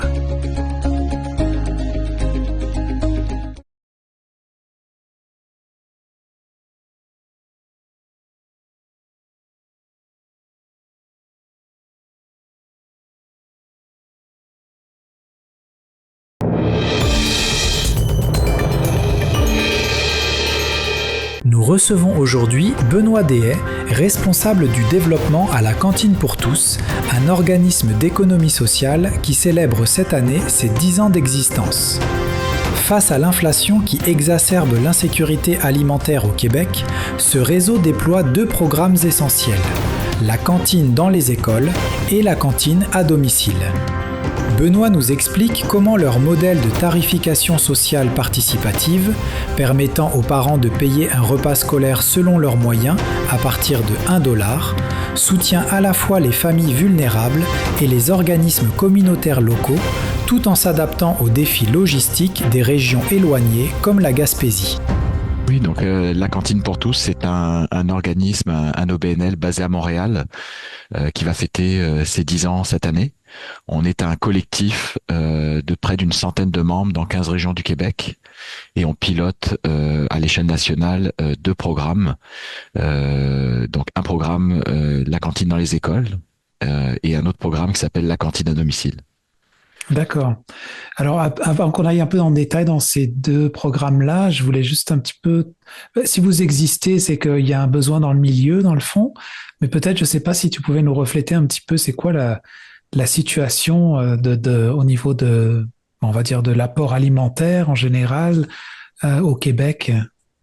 Alors, la cantine pour tous s'est créée à la base sur un besoin qui a été identifié, donc dans les écoles, en fait, notre plus ancien programme, c'est la cantine dans les écoles.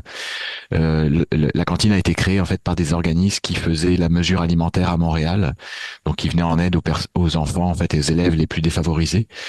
Et l'idée est venue de joindre leurs forces en fait pour créer quelque chose de plus grand. Il faut savoir qu'aujourd'hui, le Canada, le Québec, on est le seul pays qui n'a pas de programme d'alimentation scolaire universelle. Donc l'idée, c'était de créer quelque chose qui permettrait d'aller vers ça et de créer un modèle en fait qui viendrait répondre à l'ensemble des besoins, sachant que l'aide alimentaire, la mesure alimentaire, ne s'adressait qu'à une partie de la population la plus défavorisée. De l'autre côté, on a les traiteurs privés qui, eux, répondent aux besoins des parents les plus favorisés. Mais entre les deux, il y a tous ces parents qui ne peuvent pas, qui ont de la difficulté, mais qui ne sont pas en fait couverts par les programmes en place.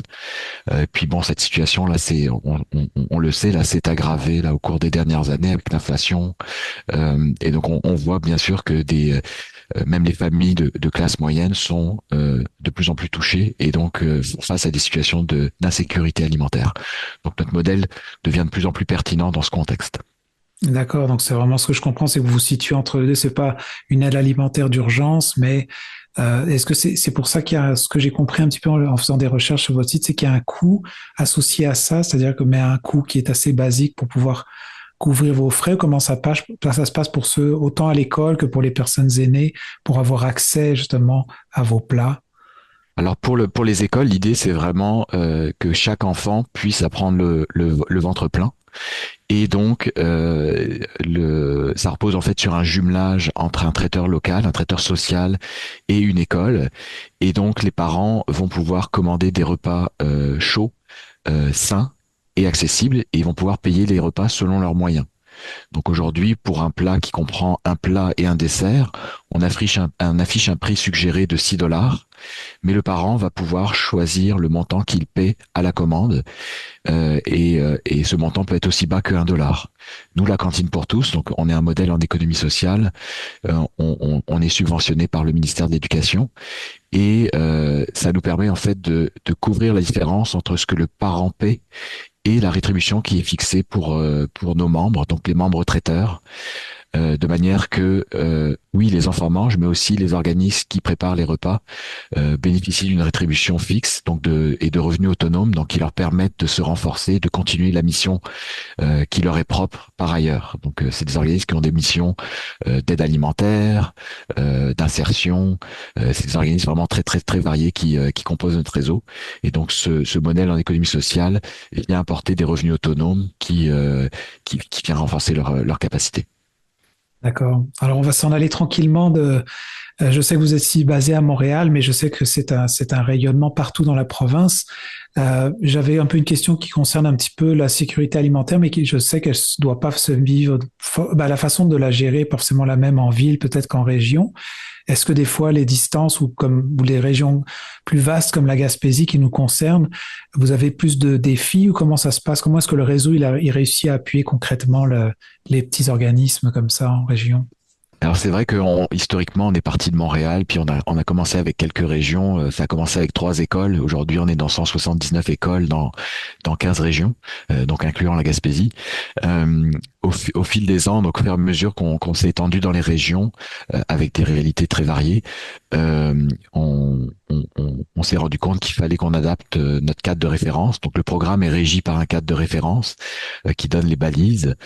Par exemple, en milieu urbain, on demande à nos traiteurs d'offrir un service 5 jours semaine. Donc ce genre de choses est adapté en région parce que effectivement les distances sont plus grandes, les écoles sont plus petites, et donc on n'est pas dans une logique de profit, mais quand même il y a un aspect rentabilité qui est important. Et le fait d'assouplir en fait notre cadre de référence permet d'offrir un service qui par ailleurs n'existait pas avant, mais aussi de s'assurer que l'organisme est capable de fournir. Donc par exemple, on autorise d'offrir seulement 3 jours de menu au lieu de 5, de livrer seulement 2 jours semaine. On parle aussi de pouvoir livrer, non pas en liaison chaude, mais donc de livrer des plats froids ou congelés qui vont à ce moment-là être thermalisés à l'école. Donc ça doit être discuté bien sûr avec les écoles. Mais c'est ce genre d'option là qu'on a développé en fait, et puis qu'on continue d'étudier au fur et à mesure qu'on s'éloigne dans des régions de plus en plus éloignées. Par ailleurs, dans nos objectifs à la cantine, donc on est un réseau, un collectif. L'idée, c'est aussi de renforcer la capacité de nos membres. Donc on offre aussi beaucoup de choses. Déjà, de l'intégration au programme, il y a une formation qui est offerte. Donc on accompagne les organismes dans leur début. Donc on les prépare, mais aussi on les accompagne pendant les années de service. Et on offre aussi beaucoup de formations durant l'année, soit pour les directions d'organismes, soit pour les gens qui sont plus en production. L'idée, c'est qu'ils puissent se développer à leur rythme, mais avec nous. D'accord.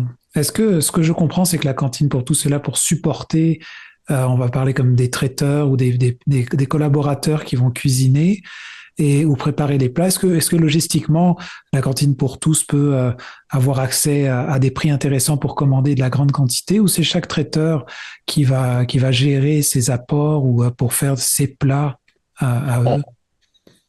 On n'est pas un groupement d'achat, du moins pas pour le moment. Chaque traiteur effectivement élabore ses propres menus. Nous, on valide les menus d'un point de vue nutritionnel pour s'assurer qu'ils respectent les besoins des enfants. Les approvisionnements, chaque membre en fait est ensuite libre de les faire. C'est sa responsabilité. Par contre, on coordonne en tant qu'organisme qui pilotons les programmes, on coordonne et on a mutualisé beaucoup de choses. Donc la plateforme de commande, c'est le principal outil en fait qu'on a développé. On s'occupe du service à la clientèle, de l'assurance qualité, des communications, du financement aussi bien sûr pour financer donc la tarification sociale. Donc en fait l'idée c'est que nos membres traiteurs puissent se concentrer sur la production de repas et la livraison aux écoles. On enlève en fait tout le reste, en fait toute la charge qui vient autour, et on assure la coordination de tout cela, donc avec les écoles, les parents et aussi les membres traiteurs. D'accord. Alors, on a cité beaucoup les écoles et le volet un peu plus scolaire tout à l'heure en exemple. Je sais qu'il y a aussi le volet pour les personnes aînées. C'est bien ça que je comprends. C'est-à-dire que vous faites de la livraison à domicile pour ces personnes-là? Exactement. Donc, le deuxième programme, la cantine à domicile, c'est un programme, un service, en fait, de repas congelés qui vont être livrés, donc préparés par nos membres traiteurs, mis en ligne sur notre plateforme, et donc que les personnes en fait peuvent ensuite commander et se faire livrer à domicile. On a une nouvelle plateforme là qui s'en vient au printemps. On aura aussi l'option de points de cueillette ou points de dépôt. Donc ça pourrait être intéressant par exemple pour la Gaspésie, compte tenu des distances, d'avoir en fait des congélateurs chez des partenaires où les clients ou bénéficiaires pourraient aller chercher leurs commandes. Donc ce programme-là aujourd'hui il n'est pas encore offert en Gaspésie, on souhaite le développer. Ça nous prend pour ça des membres traiteurs qui sont prêts à le faire. le service s'adresse à tout le monde, c'est-à-dire n'importe qui peut commander sur la plateforme, se créer un compte, puis commander, se faire livrer. Par contre, le volet de tarification sociale, lui, est destiné aux personnes aînées vulnérables. C'est une tarification par palier, donc en pourcentage du prix affiché. Et donc on travaille avec la santé publique, les travailleurs sociaux qui vont identifier ces personnes-là, nous les référer. Et ensuite, donc ces personnes ont accès à un tarif, une tarification sociale, donc qui leur permet de commander et d'acheter ces repas.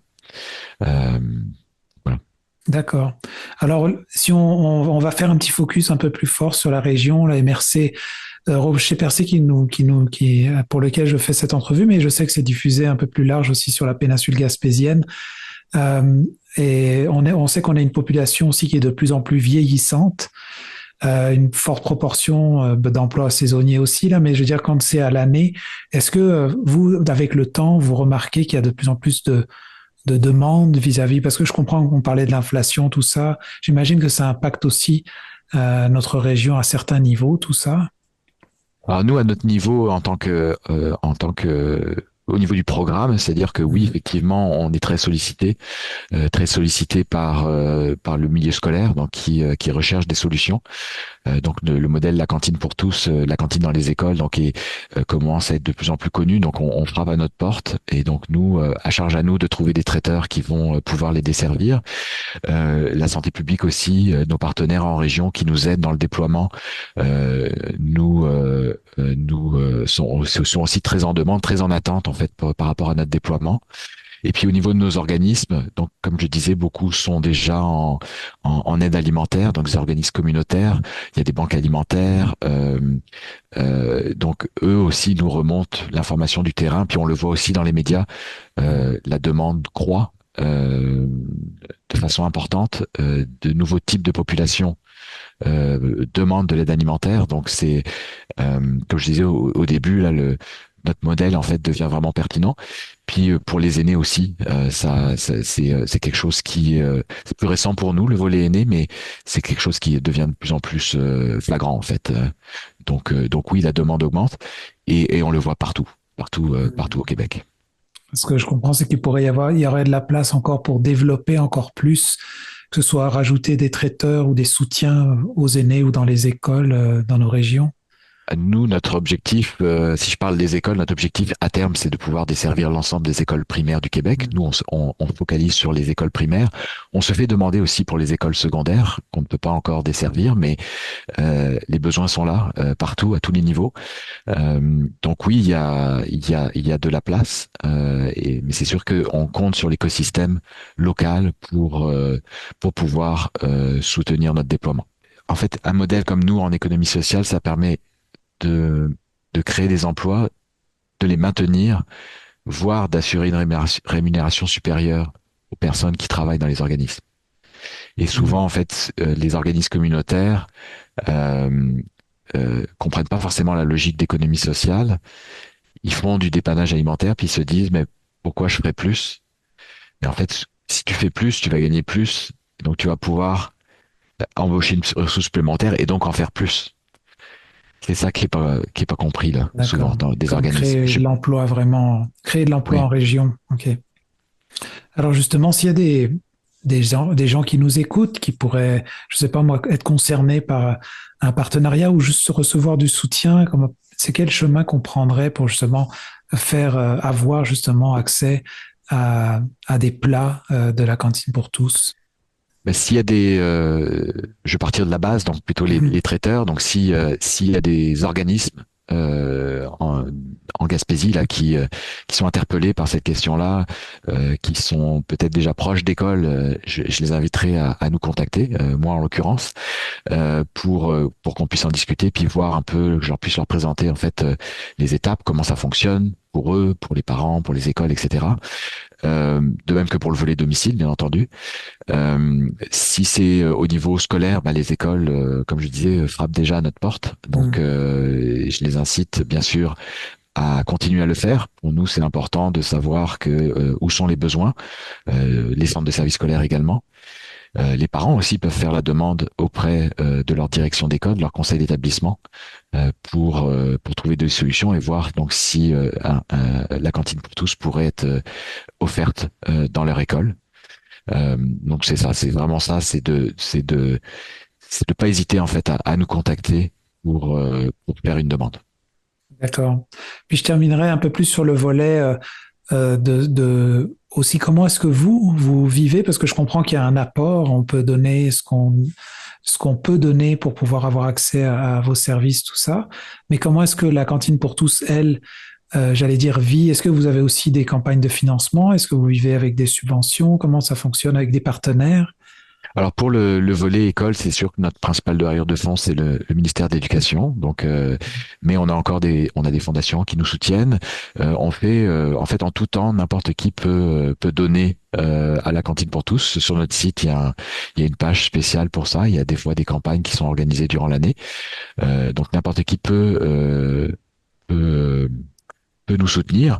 Les parents pour lesquels le service est déjà offert dans leur école, commander aide aussi à nous soutenir, à soutenir les organismes qui préparent les repas. Donc c'est ça. Donc c'est vraiment ça puis juste le fait d'en parler, ça nous aide aussi là de faire connaître le programme. Merci beaucoup Benoît pour ton temps. Mais de rien. Merci beaucoup à vous pour l'invitation. Moi, j'aime casser la lasagne à l'école ou les boulettes avec les carottes. C'est tellement bon et ça me donne de l'énergie pour m'amuser toute la journée. Tout au long de mon parcours scolaire, j'ai pu compter sur la cantine pour tous pour m'aider à bien apprendre, le ventre plein. Je n'avais pas à m'inquiéter des soucis financiers de ma famille et j'ai pu avoir accès aux mêmes opportunités que mes camarades. Aujourd'hui, j'y commande des repas pour mes enfants afin de leur offrir de bons lunchs à l'école, mais aussi pour mes parents, pour qui cuisiner des repas sains et équilibrés est parfois difficile. Avec la cantine pour tous, c'est si simple de les aider. Et maintenant, c'est pour moi. Les petits plats de la cantine pour tous sont bons, abordables et me laissent du temps pour profiter de ce qui compte vraiment. Fini l'épicerie, la cuisine et la vaisselle. Au final, la cantine pour tous m'aura suivi toute ma vie.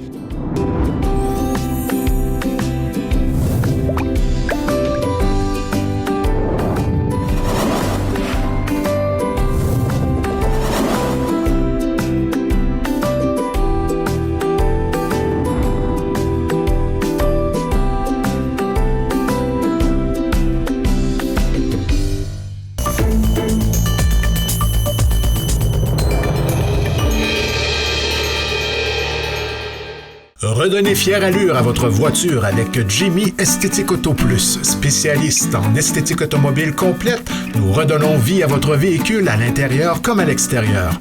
Et pour affronter nos hivers québécois, pensez à nos traitements anti-rouille paraphiniques, sans huile, efficaces et durables.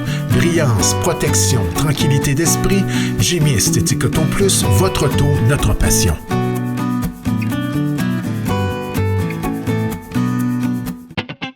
Poissonnerie Le Lièvre et Le Moyant, là où la fraîcheur est synonyme de qualité. Pour un choix impressionnant de poissons et fruits de mer, rendez-vous chez Le Lièvre et Le Moyant de Sainte-Thérèse de Gaspé. Nos employés sauront vous conseiller pour préparer des repas terre et mer qui resteront gravés dans la mémoire de vos invités. Pour le service, l'expérience et la fraîcheur garantie, venez nous voir à la poissonnerie Le Lièvre et Le Moyant, au 52 des Vigneaux à Sainte-Thérèse de Gaspé, 418-385-3310.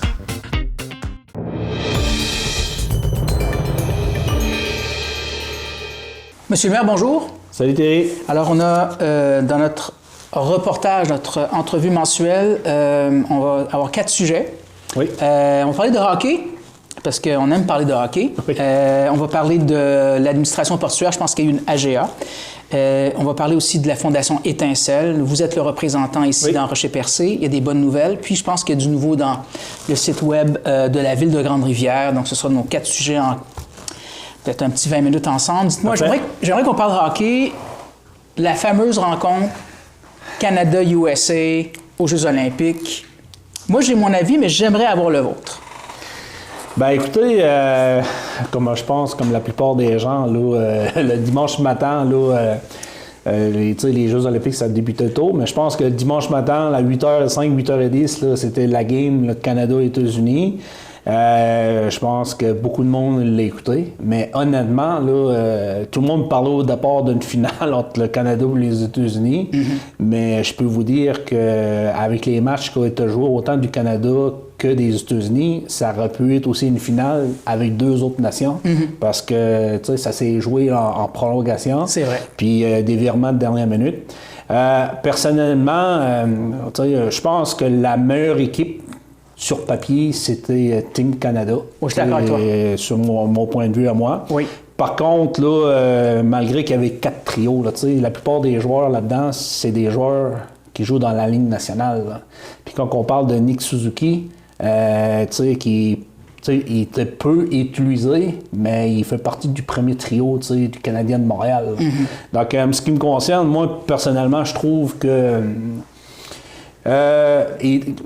les États-Unis ont beaucoup joué en équipe, tandis que Team Canada, ils ont surutilisé le premier trio. Oui. Les joueurs vedettes, souvent, là, on l'a joué en équipe. Ils ont joué individuel, qui a occasionné des virements. Mais une game d'hockey, c'est une game d'hockey. Hein. Ça prend des buts. Je pense que le Canada avait ses chances, mais concours de circonstances là, fait en sorte que les États-Unis, il y a eu certains arrêts, ont manqué des buts libres, là, parce qu'en réalité, le match aurait pu être 6-7-1 là, pour Team Canada. Mais il reste qu'une game d'hockey, ça joue sur la glace. Puis personnellement, là, les États-Unis, je pense que ça faisait comme 45 ans qu'ils n'avaient pas gagné, la dernière fois en 1980. Donc, ils ont joué pour gagner, c'est eux qui l'ont gagné, mais il reste que la meilleure équipe, là, c'était Team Canada. Oui, je suis d'accord. La performance de Hellebuyck, du gardien de USA aussi, est assez... Elle va rentrer dans l'histoire. Oui. Le fameux save avec le bâton en arrière, on va le revoir à jamais. Oui. Tellement que... Puis, je raconte ça parce que j'ai eu l'occasion j'ai regardé une partie du discours de Donald Trump, le discours à la nation qu'il fait là, tout récemment. Puis il a invité l'équipe USA à venir, puis il y avait Hellebuyck là. Puis lui, il raconte devant l'Assemblée à tous les élus américains, il arrête son discours, puis il voit le gardien, puis il dit à Hellebuyck, il dit « Comment t'as fait ce save-là? » Il parle de ça, puis il va y remettre la médaille, la plus haute médaille civique américaine à Hellebuyck pour cet arrêt.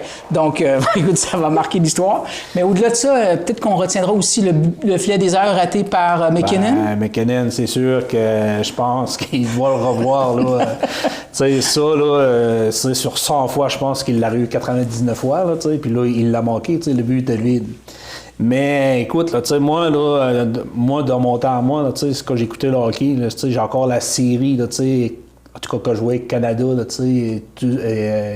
URS, qu'on parle, je pense, de la série mondiale de 1972. Bien, il y a eu 72, il y a eu 76, Coupe Canada 76. Ouais, c'est ça. Donc, en gros, là, moi, je venais juste de venir au monde, mais...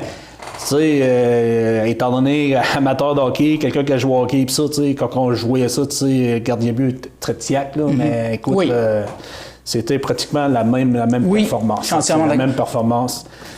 Dernière question là-dessus. Est-ce que c'est le plus haut match? Parce que j'écoutais les commentateurs après. Pour eux, ça a été probablement le match de plus haut niveau qu'ils aient vu eux.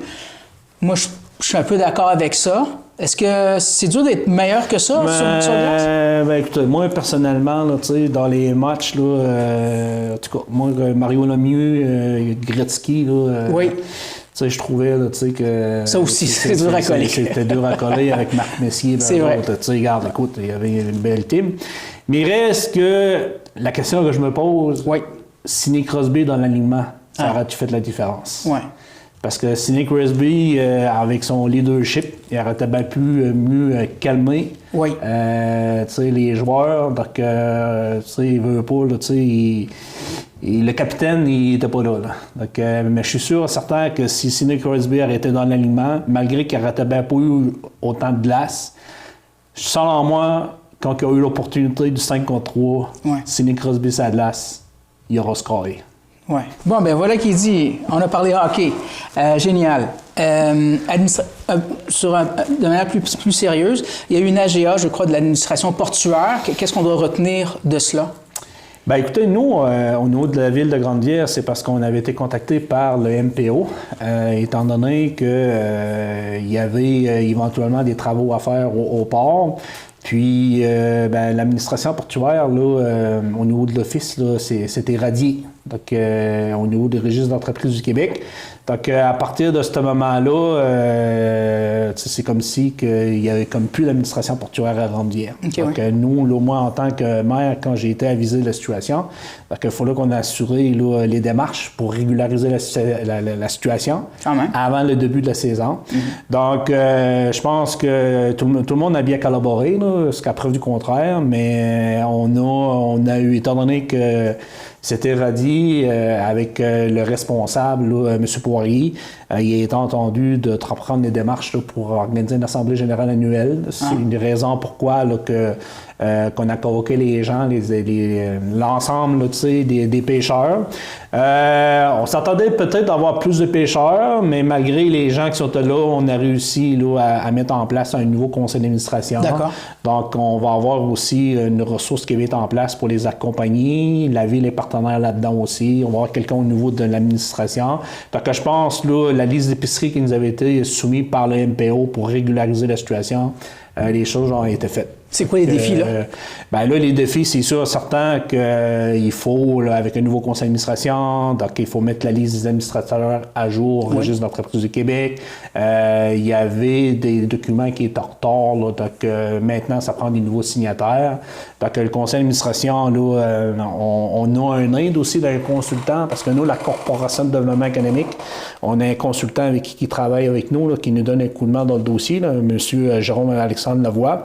Donc, lui, ça a assuré là, qu'on entreprenne toutes les démarches pour faire un plan d'action, faire une politique de tarification qui va être en vigueur. Donc, on veut vraiment là, s'assurer que l'administration portuaire mette en place là, les meilleurs outils de gestion pour s'assurer du bon fonctionnement là, du quai à Grande-Rivière, parce que... C'est un service essentiel. C'est un service essentiel, puis nous, même au niveau de la ville, là, on avait là, des retards là, sur certains paiements. Donc, l'objectif du travail, c'était de régulariser la situation. Parce que si on faisait rien, ça aurait pu arriver aussi là, que MPRO nous envoie un avis comme quoi que personne ne peut aller sur le quai là, pendant la période estivale. Là. Donc, il fallait prendre ça au sérieux. Puis je pense que la Ville de Grande-Rivière, on a assumé notre leadership puis pour s'assurer de communiquer avec l'ensemble des intervenants. Donc là, on a un conseil d'administration qui est en place. Puis je vous dirais, de mémoire, là, c'est M. Patrice Méthode qui est maintenant le nouveau président de l'administration portuaire. M. Billy Mauger, il va être le vice-président. On a aussi là, administrateur là, Vincent Duy qui est administrateur, Michael Moreau, puis le trésorier, c'est Jérôme Pinel. Jérôme Pinel. Donc c'est le fun, c'est que comme on peut voir, là, on a de la relève, on a des jeunes. Donc, M. Pinel, c'est un jeune, beaucoup impliqué. Donc, c'est intéressant de voir que les jeunes là, entrepreneurs s'investissent là, pour s'assurer du bon fonctionnement, entre autres, là, parce que c'est une grosse infrastructure. Puis, l'administration portuaire, en réalité, sont mandatés par le MPO pour assurer le bon fonctionnement du port. Donc, aujourd'hui, je pense qu'avec le conseil d'administration, les gens qui sont en place, puis avec là, les personnes qui ont été désignées pour faire au niveau de la gestion. Puis on va avoir aussi un maître de port éventuellement, puis une personne là, qui va être en mesure de s'assurer de la mise en œuvre du plan d'action qui va être désigné par le conseil d'administration. Donc, des bonnes nouvelles. Oui. Restons les bonnes nouvelles. Il y a la Fondation Étincelle qui vise à aider les élèves les moins favorisés du réseau scolaire de Rocher-Percé, de René Lévesque, en fait. Vous en êtes le représentant pour Rocher-Percé. Il y a une somme de 105 000 qui a été, je pense, c'est 105 000 versés par 3 MRC, Bonaventure, Avignon, Rocher-Percé, je crois, de mémoire. Donc, c'est déjà une bonne nouvelle. vous qui, la dernière fois qu'on s'est parlé, lanciez un message pour avoir des dons. Il y en a un rentré, un don de 105 000. Je crois que vous visiez 200 000 de mémoire. Est-ce qu'on y arrive? En réalité, Fondation Étincelle Jeunesse, c'est une initiative qui a été mise en place, entre autres, par M. Louis Bugeaud, qui était directeur général. Puis, le constat général, c'est que lui, quand il a pris sa retraite, le territoire de la commission scolaire, il y a 28 écoles. 28 écoles.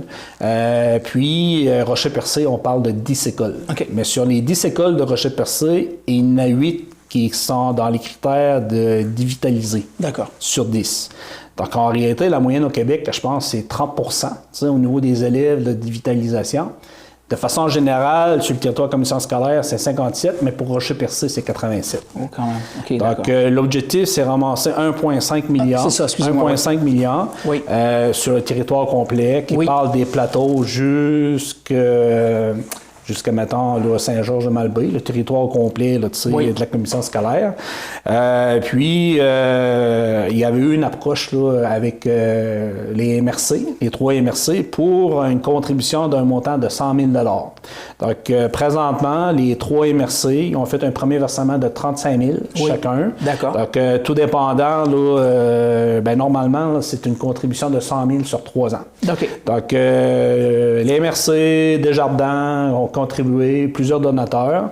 Donc, puis là, moi, en tant que représentant Rocher-Percé, parce qu'en réalité, là, on est 3. Il y a Michel Bond pour Avignon, Jean-Marie Perrault pour la MRC de Bonaventure.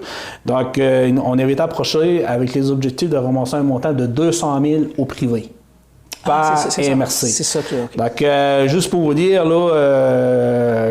depuis début janvier, je sais qu'il y avait 342 000 de recueillis dans Avignon, 311 000 de Bonaventure. Okay. Et ici, à Rocher-Percé, les chiffres qu'on avait, on avait 750 pièces. Okay? Donc, moi, personnellement, c'est sûr que suite à ça, j'ai interpellé les directeurs des écoles on a fait une lettre dans laquelle que tout le monde a signé. Puis on s'en sert pour faire de la sollicitation. Parfait. Mais en réalité, moi, j'étais un peu le porte-parole qui sert un peu de mes entrées avec le réseau que j'ai pour être en mesure d'interpeller les gens d'affaires à contribuer. Puis, comme vous le savez, on a eu un premier don de pêcherie Roger Pinel, M. Christian Pinel, un don de 15 000 $. Cette semaine, là, j'ai eu un autre don. Suite à cette pause-là, j'ai Hôtel Vague qui a contribué par un montant de 1500 $. Donc, comme qu'il dit, lui, il va selon ses moyens, il croit à la cause. Donc, il invite tous les gens au niveau touristique d'en participer. Donc, là, il y a des dons qui commencent à rentrer. Moi, j'ai des rencontres de planifier, je rencontre les gens. Mais l'objectif, c'est ramasser 200 000. Parce que au privé pour Rocher-Percé. D'accord. Pourquoi c'est important? Dans les 3 MRC, la MRC Rocher-Percé, on est la 2e MRC la plus digitalisée au Québec. 87% des jeunes présentement qui ont besoin d'accompagnement. Le 200 000 recueillis va nous permettre de profiter de l'effet de levier de 1,5 million. Je vous le dis très ouvertement. Dans Avignon, ils ont ramassé 342 000, l'objectif c'était 200. Bonaventure, 311, l'objectif était 200. Puis nous, présentement, on était comme un peu en démarrage, mais je veux recueillir au minimum le 200 000 parce qu'on va faire partie collectivement d'un don de 1,5 qui va permettre d'avoir annuellement une récurrence en intérêt de 75 000 à tous les ans. Okay. Que souvent, j'explique ça aux gens. Moi, mes enfants, qui vont avoir des enfants, qu'eux vont avoir des enfants, cette initiative-là va permettre à Rocher-Percé, au minimum, de bénéficier d'un montant de 25 000 annuellement. À tous les ans, le 1,5, lui, il est placé, il est là. Donc, les entreprises qui donnent, eux, ont le droit à un crédit d'impôt. Mais ce qui est intéressant, c'est que tu donnes une fois, mais qui contribue à un effort collectif de 1,5 pour assurer que ta MRC, que tes jeunes de ta MRC puissent bénéficier de cet argent-là. Bravo. Donc, on les encourage. Oui, je les encourage fortement. Puis, écoutez, là, il va y avoir, là, oui, il y a eu des dons de 15 000, des dons de 1500. S'il y a quelqu'un qui veut donner un montant de 5 000, juste donner une idée, le 5 000 au niveau de crédit d'impôt, je pense que tu reçois un crédit d'impôt de 2 300 pièces. En réalité, ta contribution, c'est 2 700. Voilà. Mais ton 5 000 aide à attacher le minimum 200 000. Si, admettons, on ramasse plus, tant mieux. Mais sachant que c'est notre MRC qui est plus dans le besoin, ben moi, je fais un effort additionnel pour s'assurer que les entreprises contribuent à la cause. Dernier sujet, c'est une belle cause d'ailleurs, bravo. Dernière chose, site web de la ville, il y a un nouveau service, il y a une nouvelle information. Qu'est-ce qu'il y en a? Je vous écoute. Bien, en réalité, notre nouvelle directrice là, en loisirs culturels communautaires, Mme Jennifer Alain-Meunier, avait mis en place une infolette, puis les gens pouvaient aller sur le site web, là, puis il y avait un endroit que si tu voulais y avoir l'infolette, ben, tu pouvais inscrire tes coordonnées. Mais maintenant, normalement, les gens qui arrivent sur le site de la ville, il y a comme une fenêtre là, pop-up qui apparaît, qui propose aux gens que s'ils veulent recevoir les informations de la ville, ben, ils ont juste à inscrire leur courriel, puis ça s'enregistre automatiquement dans une liste de diffusion. Puis juste pour vous dire, comme je t'expliquais tantôt, là, cette semaine, c'est moi ce que j'ai reçu un matin, là, mais en réalité, au niveau des actualités, allez-y. Ben, la dose d'information, ben, on parle de la séance conseil municipal, on va parler du nouveau projet pilote les dimanches là, à la bibliothèque. On parle aussi de l'horaire de la bibliothèque, la semaine de relâche, de l'ensemble des activités, la programmation. On parle aussi là, de l'activité du jeudi 5 mars, là, yoga bénéfice. On part au profit de garde-manger. Puis on a l'horaire du complexe, Salamada. On met aussi les événements à l'honneur. Il y a Mia Lepage qui va participer à un championnat en salle à Toronto. Donc, les mardis sur le parvis. Donc, dossier à venir. Donc, c'est intéressant que les gens là, qui veulent connaître un petit peu plus l'actualité de ce qui se passe, oui, il y a l'essence conseil municipal, mais ça, c'est un outil additionnel pour permettre à la population de se renseigner sur les activités qui a lieu au sein de la communauté de la ville de Grande-Rivière. Voilà, donc un complément d'information. Monsieur le maire, merci beaucoup pour cet entretien, puis on se dit au mois prochain. Parfait, merci. Plaisir. Les jardins fleuris de Cap d'Espoir et Pabot, l'endroit idéal pour découvrir l'univers des fleurs et du potager. Engrais de toutes sortes disponibles, contenant et tout le nécessaire pour réussir sa récolte ou son aménagement paysager. Découvrez notre nouveau site internet, lesjardinsfleuris.ca, et visitez notre page Facebook pour connaître nos heures et jours d'ouverture. La qualité, la variété, les conseils judicieux, c'est au 14-16 route 132 Cap d'Espoir et au 14 route Hamilton-Pabot que vous trouverez satisfaction. À la bijouterie Brigitte de Grande-Rivière, notre grande panoplie d'idées cadeaux pour toute la famille et notre vaste choix de bijoux pour elle et lui saura satisfaire à coup sûr l'être cher.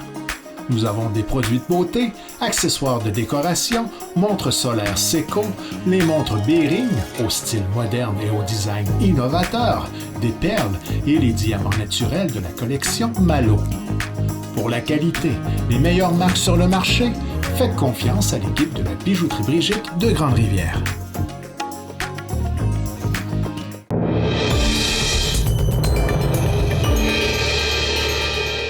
Le maire de Gaspé, Daniel Côté, dénonce l'indécision de Québec quant à la réfection du rail jusqu'à sa ville, surtout face aux milliards promis pour le troisième lien. Il réfute les propos du ministre Jonathan Julien qui questionnait la rentabilité du projet en citant l'usine LM Wind Power. Selon le maire, l'entreprise utilise le bateau uniquement faute de train. Daniel Côté souligne que l'absence de chemin de fer nuit à l'expansion de GE Vernova, au projet minier de métaux Osisko et à l'attrait de nouvelles entreprises. La ministre Geneviève Guilbeault s'est montrée rassurante, sans toutefois s'engager fermement.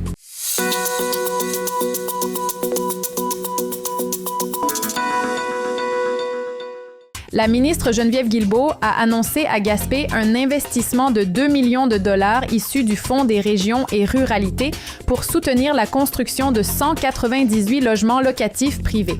Cette aide financera 11 projets répartis dans la région, dont une contribution de 120 000 dollars pour 12 unités au faubourg Monseigneur-Ross à Gaspé.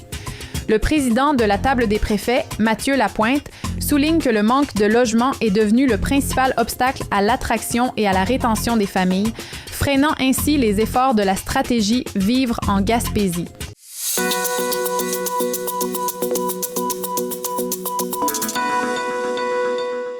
Sainte-Anne-des-Monts sollicite ses citoyens pour actualiser sa politique culturelle, inchangée depuis 2005.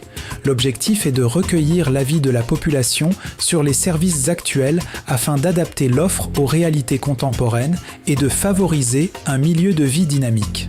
Le sondage électronique se termine aujourd'hui, le 3 mars, mais les citoyens ont jusqu'au 3 avril pour soumettre une version papier à la Maison de la Culture. En participant à cette démarche, qui garantit la confidentialité des données, les répondants courent également la chance de gagner des prix de participation.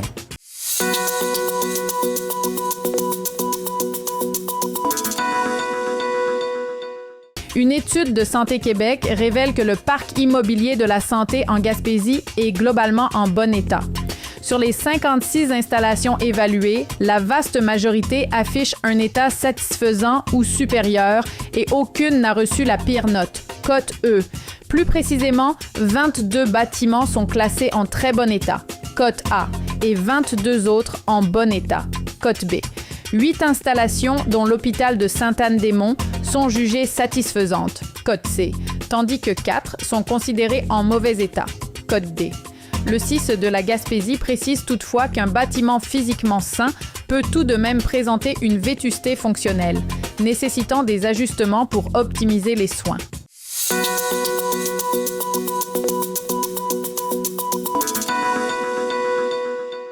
La protection de la faune du Québec fermera son bureau de Chandler le 5 juillet prochain, une décision qui déçoit le maire Gilles Darèche. Le ministère justifie cette fermeture par une modernisation des méthodes de travail et des défis de rétention de personnel. Il assure que la couverture du secteur sera maintenue grâce à la mobilisation d'agents du district sud-est et à l'utilisation de technologies de pointe pour le renseignement et les enquêtes. Malgré la fin de cette présence physique, Québec affirme vouloir déployer plus d'agents sur le terrain au bon endroit et au bon moment pour assurer la surveillance de la région.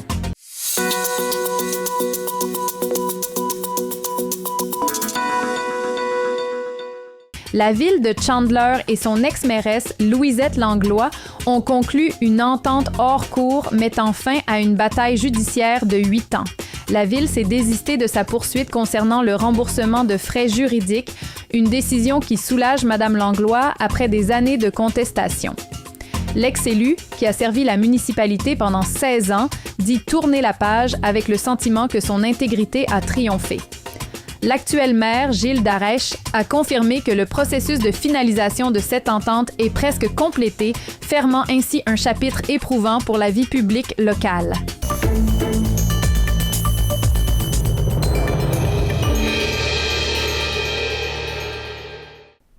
Le Coq d'Or de Grande-Rivière, là où le plaisir de bien manger rencontre la qualité d'un service courtois. Notre menu varié ne peut que satisfaire vos attentes. Le Coq d'Or vous propose ces classiques qui ont su faire sa réputation au fil des ans. De son fameux poulet en passant par sa poutine légendaire et sa pizza gourmande, font du restaurant Le Coq d'Or un incontournable en Gaspésie. Le restaurant est ouvert de 16h à 20h. Pour bien connaître les jours d'ouverture et nos heures d'opération, consultez notre page Facebook. Vous devez obligatoirement passer votre commande par téléphone. Vous avez le choix d'utiliser le service de livraison ou de venir chercher votre commande au bar laitier. Découvrez notre menu au restocotdor.com ou notre page Facebook et passez votre commande au 418-385-2733. Toute l'équipe de Michel et Terry Whittom vous attend à votre pharmacie Jean Coutu de Grande-Rivière. Pour des conseils professionnels, des produits de qualité, venez nous voir, ce sera un plaisir de vous servir. Des cosmétiques aux soins de beauté en passant par les soins de santé, c'est chez votre Jean Coutu de Grande-Rivière que vous trouverez satisfaction.